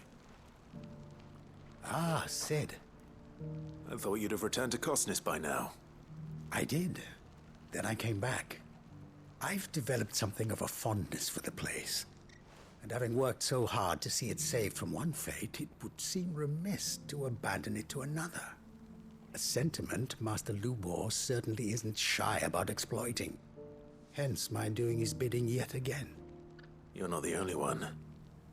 What does he want you to do? He asked for my aid in putting down the bandits. And he said that you might be able to help me find them. Then you've come at just the right time. I was on my way to speak with Conrad about how to organize our forces. There are more camps in the vicinity than we can safely strike at once. But we must strike together, and we must strike soon at as many camps as we can. We can't give this league of theirs time to rally its forces. All right. Which camp shall I take? There's one upriver. Just out there, across the dunes. Leave it with me.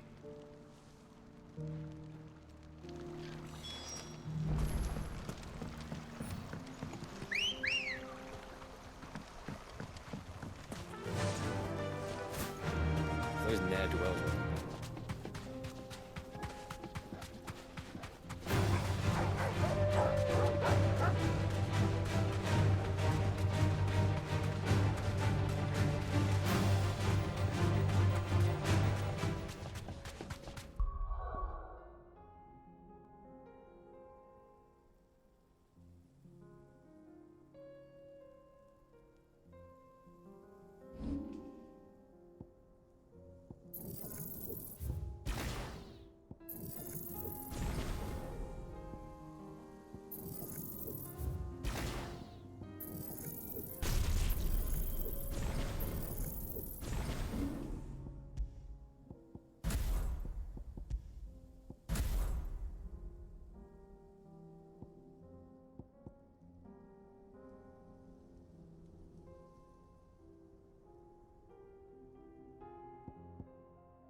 That must be the camp Victor mentioned.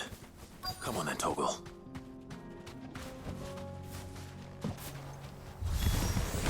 That's him! The one who killed Locke and Fingers! Take his head off!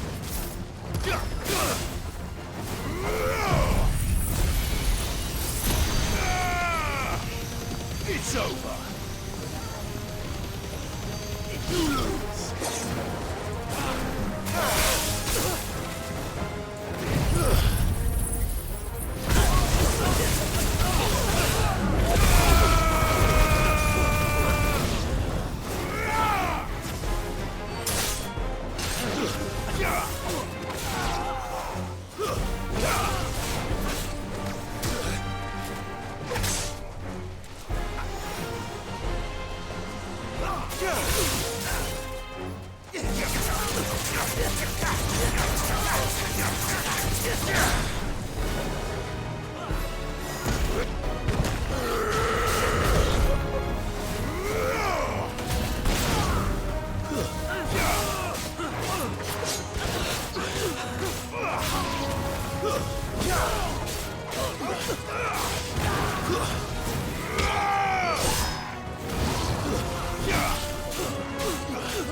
I'd better let Victor know.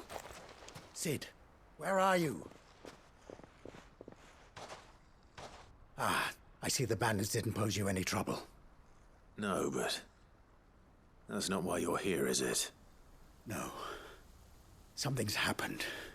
We need you back in Dalimil. What is it? The whole town's in uproar. They're saying that Lubor is a bearer. What? Seems that one of our parties wasn't as thorough as they should have been. They let one of the bandits escape, and his escape route took him right through Dalimil. Some of the children spotted him, and he was about to silence them. And when Lubor felled him with a bolt of magic, and without a crystal. But that's not possible. It is, if he's a bearer and has been hiding it all these years, which is what people are saying. If he has, well, I wouldn't blame him. No man is branded by choice. Still, all those people see is a man who's lied to them all his life.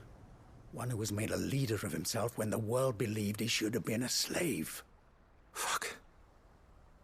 I don't know where we go from here, but I know one thing. Lubor needs all the friends he can get right now. You're right.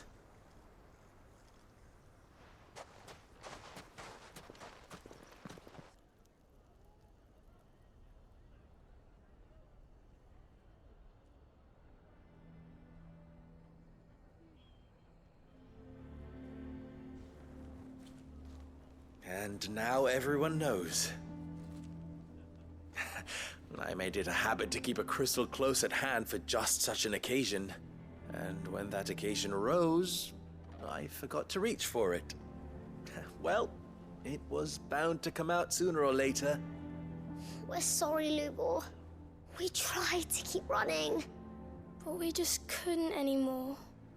There's nothing to be sorry for. I rather enjoyed playing the hero for once. All that matters to me is that you two are safe. Look at him talking to his betters like it's nothing. All lies, I'll wager. Just like the ones he fed us all these years. Once people make up their minds, it's hard to change them. We need to do something, and quickly.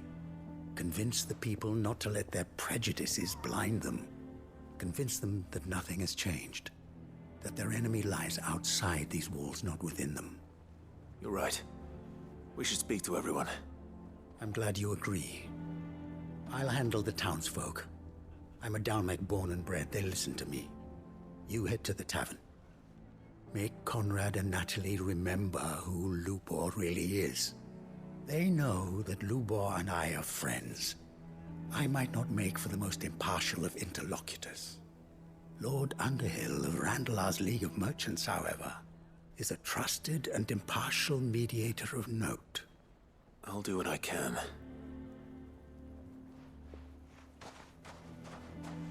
Lubor, stay here with the children. I can't promise anything, but we'll try. And that is all I can ask of you.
Why are you taking the bear?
Why do they always have to make such a fuss?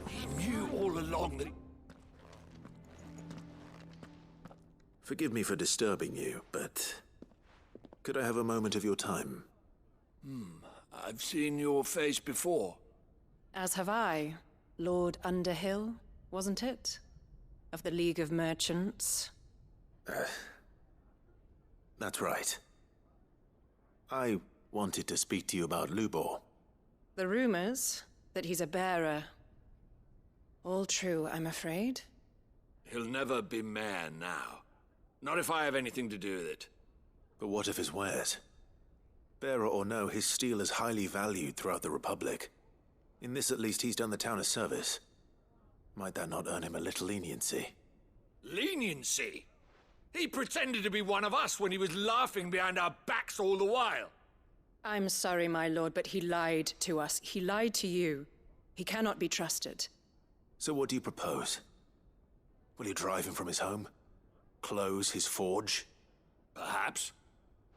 That is a question for the people of Dalimil, and they will thank you not to get involved.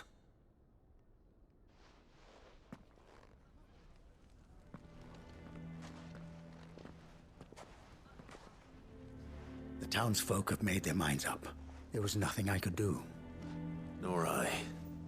Conrad and Natalie refused to consider anything but their own wounded pride. You never know. Once their anger is cooled, they might see things differently. For now, we should report back to Lubor. All right.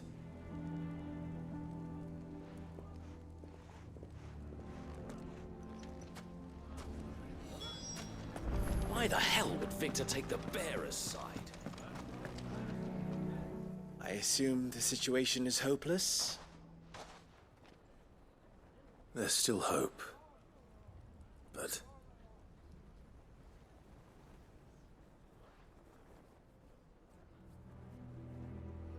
But perhaps not in this lifetime, I think it's fair to say. You mustn't think like that, Lubor. Give them time. They'll come around. We'll talk some sense into them in the end, you'll see.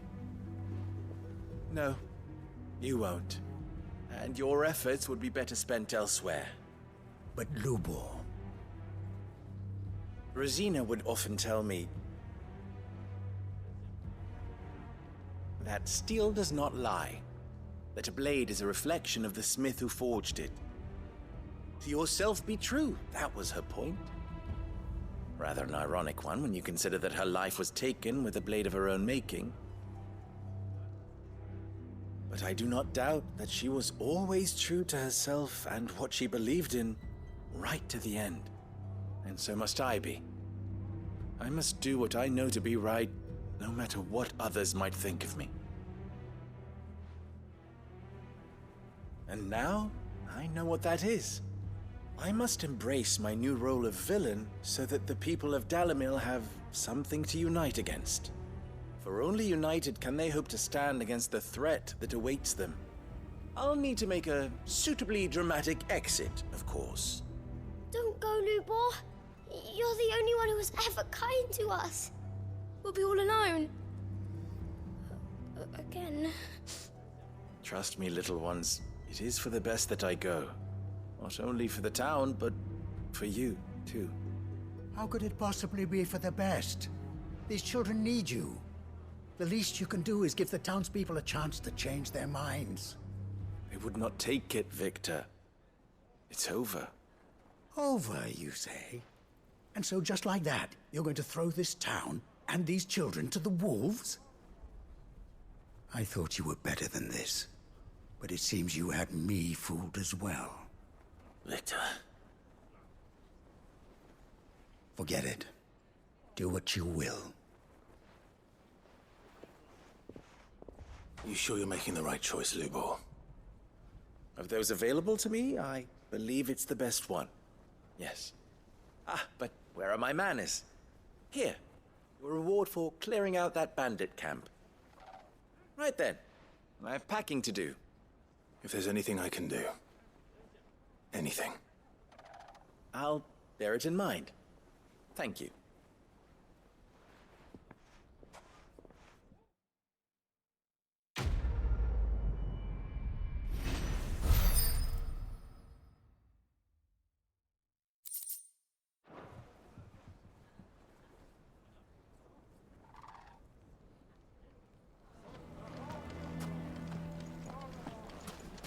Why the hell would Victor take the bearer's side? For a share in Lubor's ill-gotten gil, perhaps?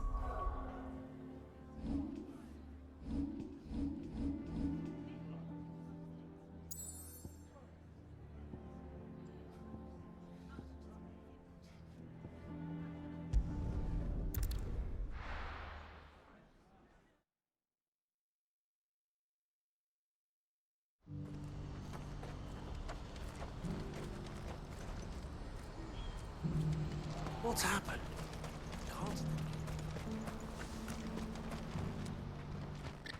Clive. You'll be pleased to know that the negotiations are progressing well. That is good news. Yes. Our comrade in Randala has just sent word that the contract should be signed very soon.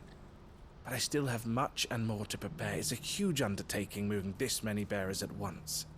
You couldn't do me a quick favor, could you? What is it this time? More wild beasts? Nothing like that. I just need you to go over to the caravans and ask El how long we have until the bearers arrive. Find out exactly how much faster I need to get all these supplies moved. All right. I'll go and ask. Thanks, Clive. I owe you one.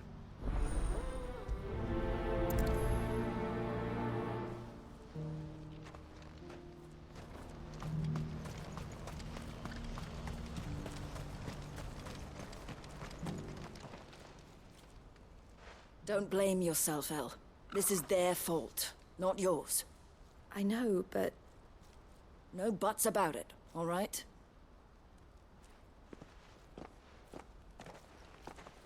Is something wrong? Vonnie came to give me a message from our intermediary. The talks with the Republican army have fallen through. They've reached an agreement with the Silver Peak Consortium instead. Though prices have fallen of late, we deliberately offered above the going rate to try and deter other bidders. But the Consortium offered double what we did, and the army jumped at the chance. And you had no opportunity to make a counteroffer? None at all. And we were so close. El? What's happened? I saw Vonnie leaving. She didn't look happy. And with good reason.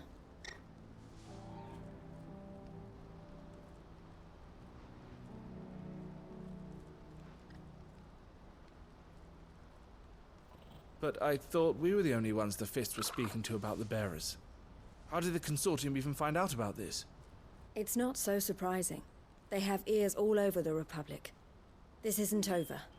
The Consortium will have to sell these bearers eventually, and at the price they paid, buyers will be few and far between. I'm going to Randalar myself. Alone? You sure that's wise? Are you offering to be my bodyguard? How kind. Meet me at the checkpoint near the capital gates. I'll send an owl ahead and request a meeting. You go to Cashlock, Theo, and get everything ready. We've waited far too long as it is. Even if I fail to free these bearers, there will be others. Someone needs to prepare the place and keep any prowling beasts at bay. Oh, and that's me, is it?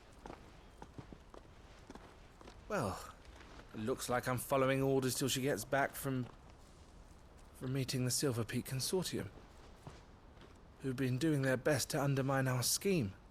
She'll never join them after this, surely. No, she said it herself. She still has plans for Cashlock, even if this one falls through. She means to stay with us, then. I can't say I'm not happy to hear it, but... is this what she really wants? You have to trust her. You're right. It's what she wants now. And if Elle's off fighting for the cause, I should do my part too. So I bid you farewell and safe travels, my friend. I'll gather my men and leave for Cashlock. We'll make sure the place is well stocked and defended. You go to Randalar and see if you can stop my sister biting the Consortium's heads off. If she won't consider her prospects, someone has to. I'll do my best.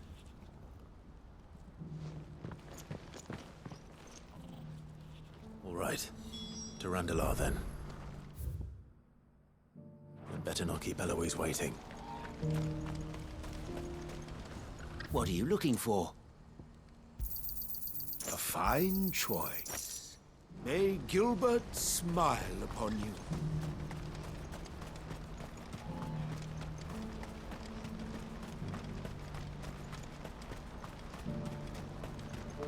I wouldn't give for a hot meal. Looks like this is the end of the road for us. When are they gonna let us through? No use calling Ambrosia now.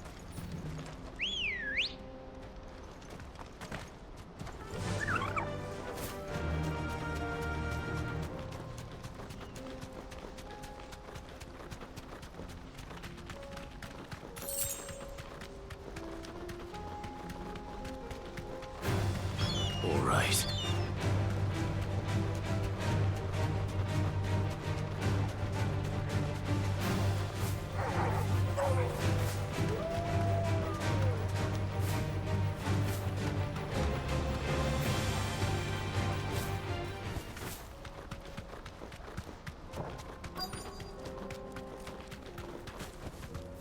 You deserve a rest.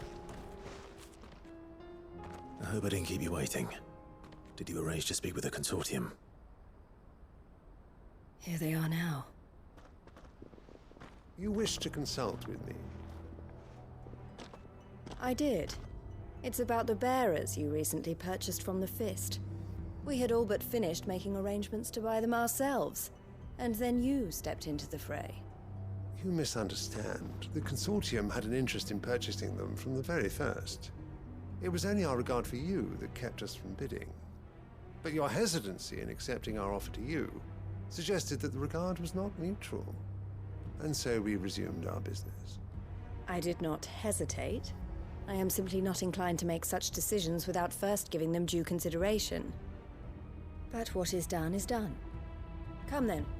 How much do you want for them? Alas, you are too late yet again. We rarely take on such unconventional merchandise without a purchaser in mind. The bearers belong to him now. Who is your buyer? A trader from across the water. A most demanding fellow, if it's any consolation.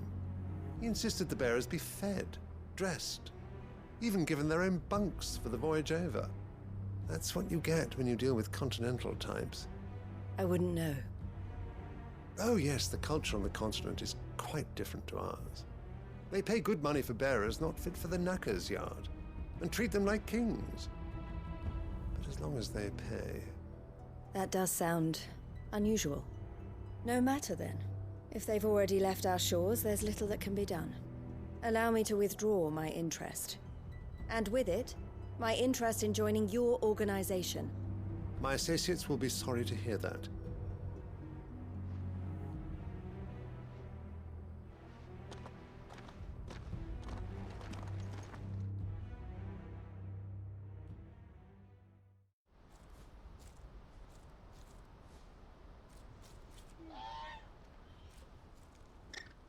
I'm sorry you weren't able to save them.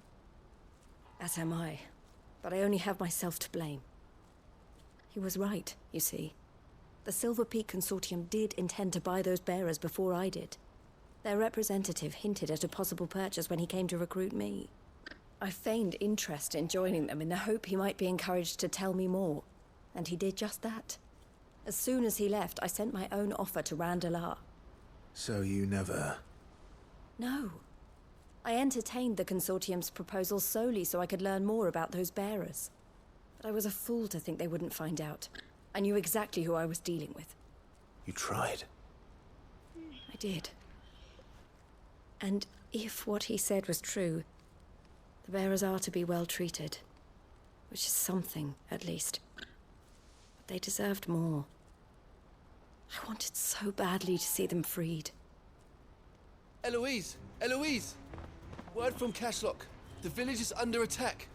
A pack of beasts have come down from the mountains, and there's a dragon at its head. Theo and the others are trying to hold them off as best they can, but the odds are against them. They need help, and fast. Theo! I'll go on ahead. Thank you, Clive. I'll gather some men and join you there. Just... make sure he's safe.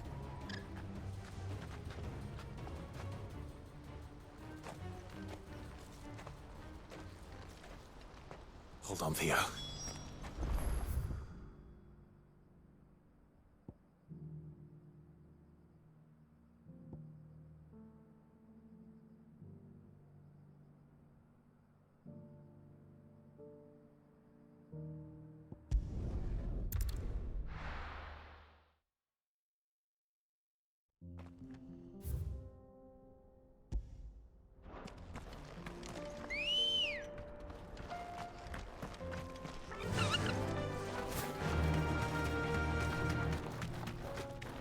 That's better.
That'll do, girl.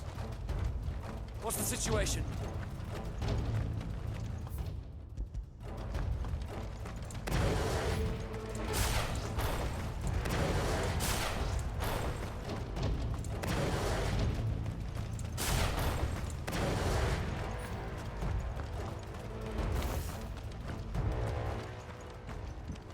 Where's Theodore? Upriver! He led the dragon that way to keep it from the village, but the whole area's flooded with ether. We just have to pray he makes it out in one piece. I can do better than that. Torgal, with me.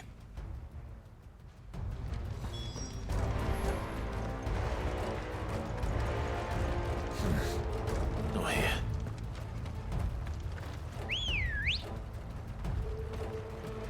Ready, girl?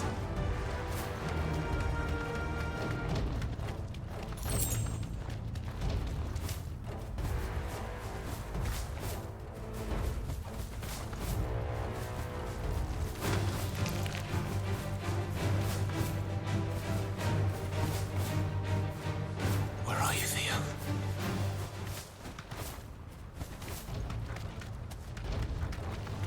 Time to fight.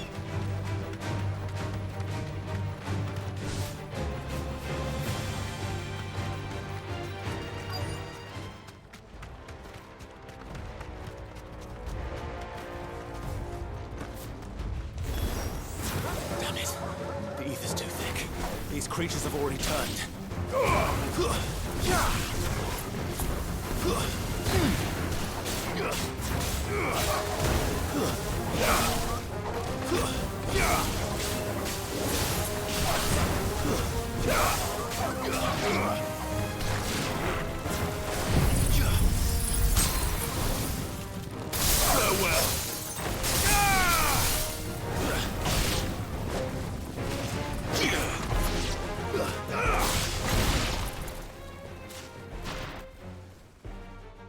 I can't waste any more time. I need to find Theodore before that dragon does.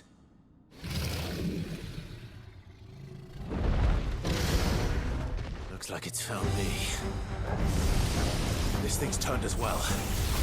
This isn't going to be easy.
Better already. Well done, Toggle.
Theodore, you had me worried for...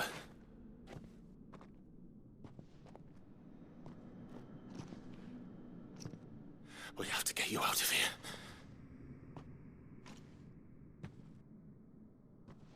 I think it might be a little too late for that.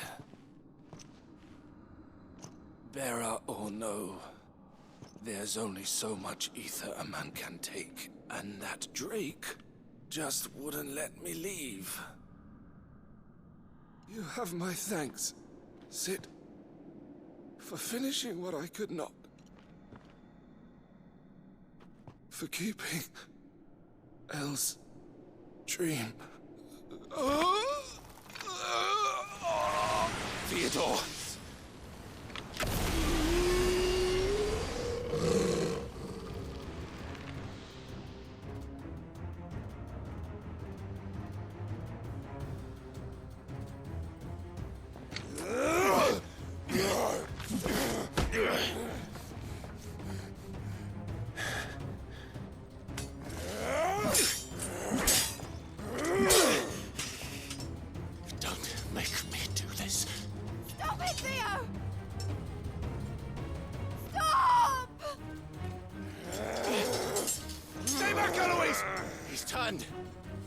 So will you!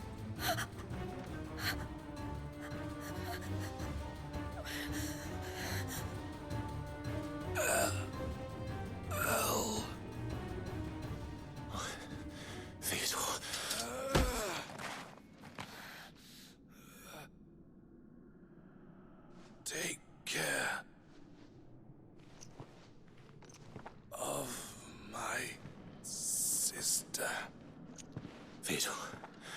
Wait. Goodbye, El.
Thank you, Clive. I think I'll be all right now. That was true bravery he showed. Leading the dragon away from the village like that. His first instinct was always to protect people. To put others' well-being before his own. And now he's gone. Because I sent him to that place, against his will. It wasn't against his will. He was ready to do whatever it took to show you he could stand on his own. So that you would finally be free to live your own life. To live my own life? He never could come to terms with the choice I made. What exactly happened? You once told me Theo was the first bearer you ever helped.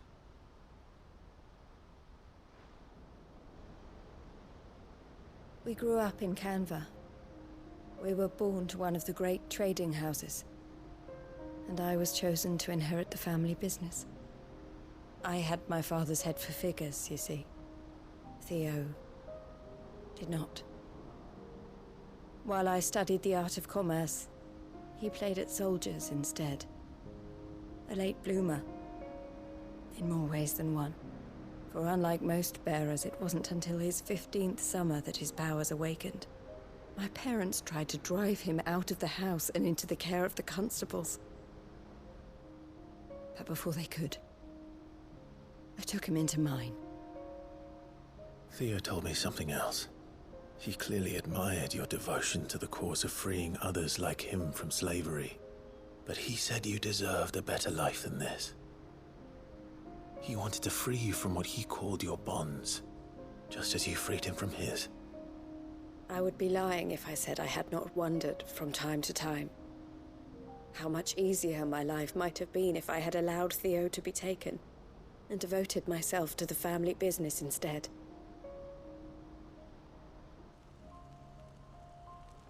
But I have never regretted the decision I made.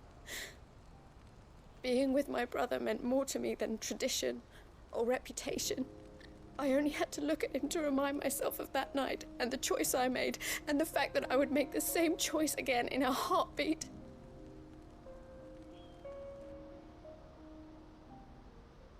He was never a burden.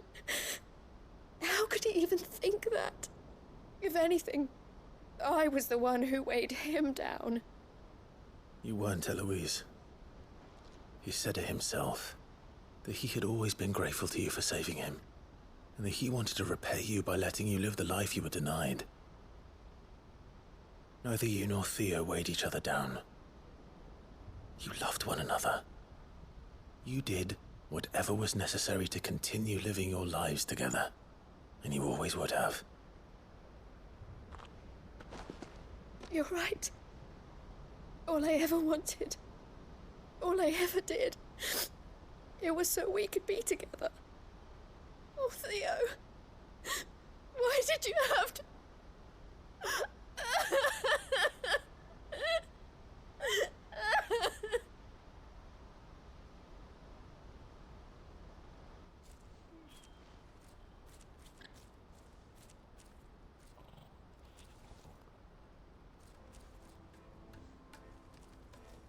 I know Theo wanted me to move on, but I'm staying here at the Crimson Caravans to continue our work.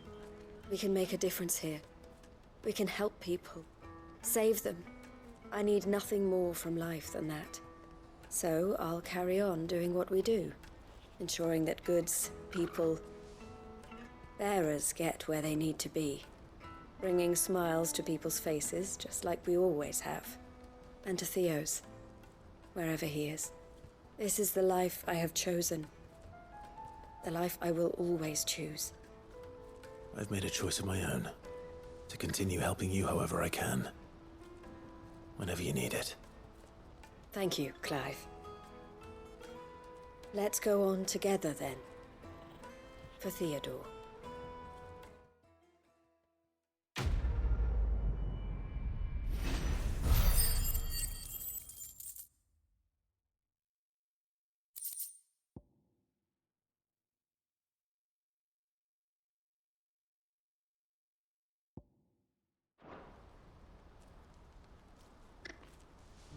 The Crimson Caravans is my family business now, and I would not exchange it for the world.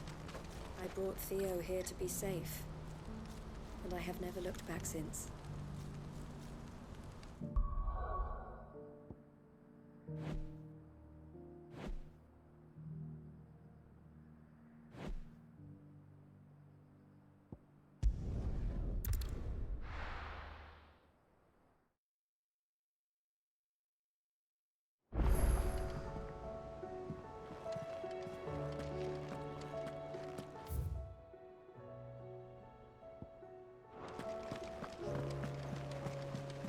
Covered in nicks and lumps.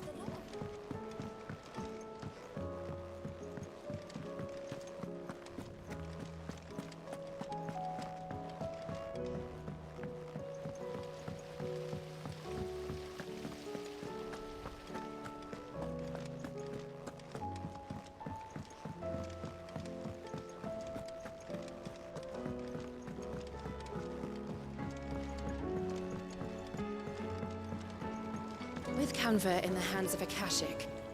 Ah, Sid. Wasn't expecting you back so soon. So, is it good news or bad?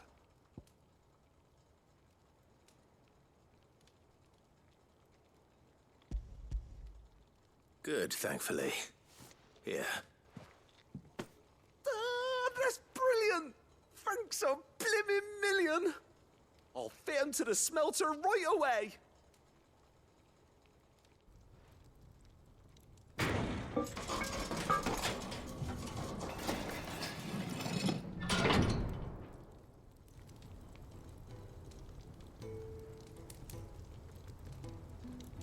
May I present to you the Telemon Furnace! Ain't bad, is she? She's a beauty. You saved my bacon again, Sid, and I ain't about to let your good deed go unrewarded. It's fine, really. My bag's flexible enough already. Oh, don't say that. I'm sure I can make a few improvements to it yet. You could just buy me a bigger... How about that clasp? Looks a bit stiff. Reckon you could loosen it up and make some more room? And I reckon I know how. With a new alloy we've been working on. The Telemon Furnace was just what we needed to perfect it. It's a metal, see? So it's lovely and strong, but it's also, well, stretchy, if you can believe it. Stretchy metal. Well, if you insist. That is the spirit. You'll love it, I promise.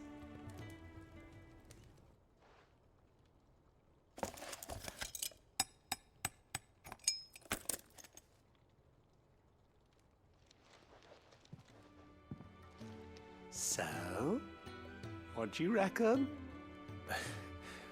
It's actually quite ingenious. Thank you, Owain. Shh, don't mention it. You earned it. And I wanted to get some practice in using that metal anyway. Reckon we'll have all kinds of uses for it around the hideaway. Can't think of any right now, but That's our job, innit? Dreaming up new ways to make life easier around here. Maybe even out there, too. One day, the whole world's gonna know about the inventions you've helped us put together. That bag of yours will be the first of many. You mark my words. They'll hardly believe their eyes, I'm sure.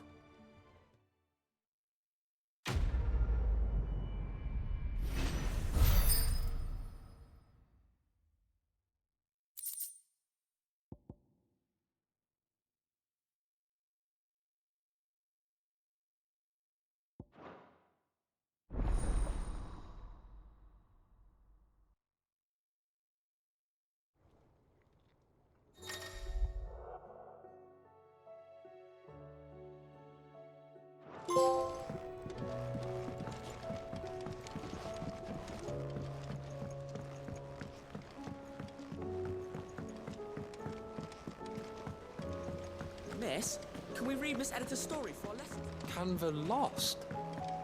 It can't be true.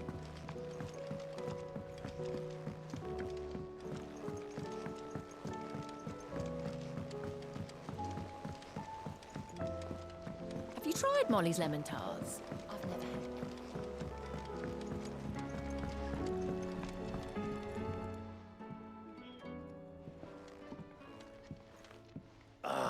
The man himself. We were just about to make a start on that sword I promised you. It's funny, but none of this would have been possible without your help. You remember Camille? We'll be using his level work for the grip. The steel, meanwhile, will be tempered in a fire, burning the cinders you charmed out of old Zoltan here. And that whetstone from the Outer Isles, that'll be what gives the blade its edge. And the final flourish will be my talented colleagues' engraving. A team effort led by the greatest blacksmith alive. Now, save that talk till the thing's finished, yeah? Right. I'm ready if you are. To the bellows it is, then.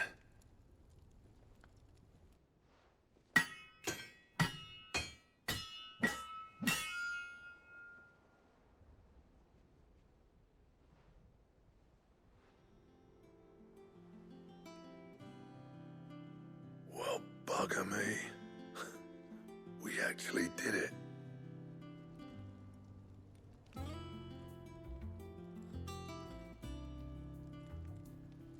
The sword to end all swords.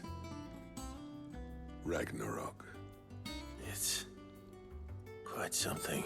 I, trust you'll take good care of it. Thank you.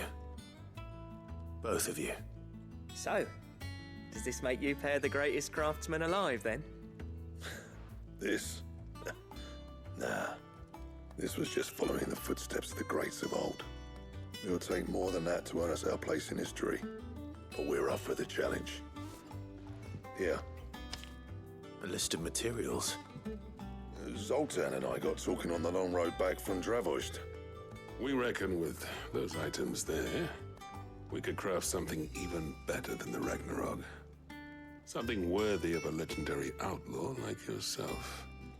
That's a weapon I'd like to see. You leave this list with me. I was hoping you'd say that. One legend at a time, eh, lads? Before you start on the next, who fancies raising a cup to friendship reforged? Good idea. No more drinking to forget my past. It's about time I had something to celebrate. Then tap the kegs! Vulcan's boys are on their way!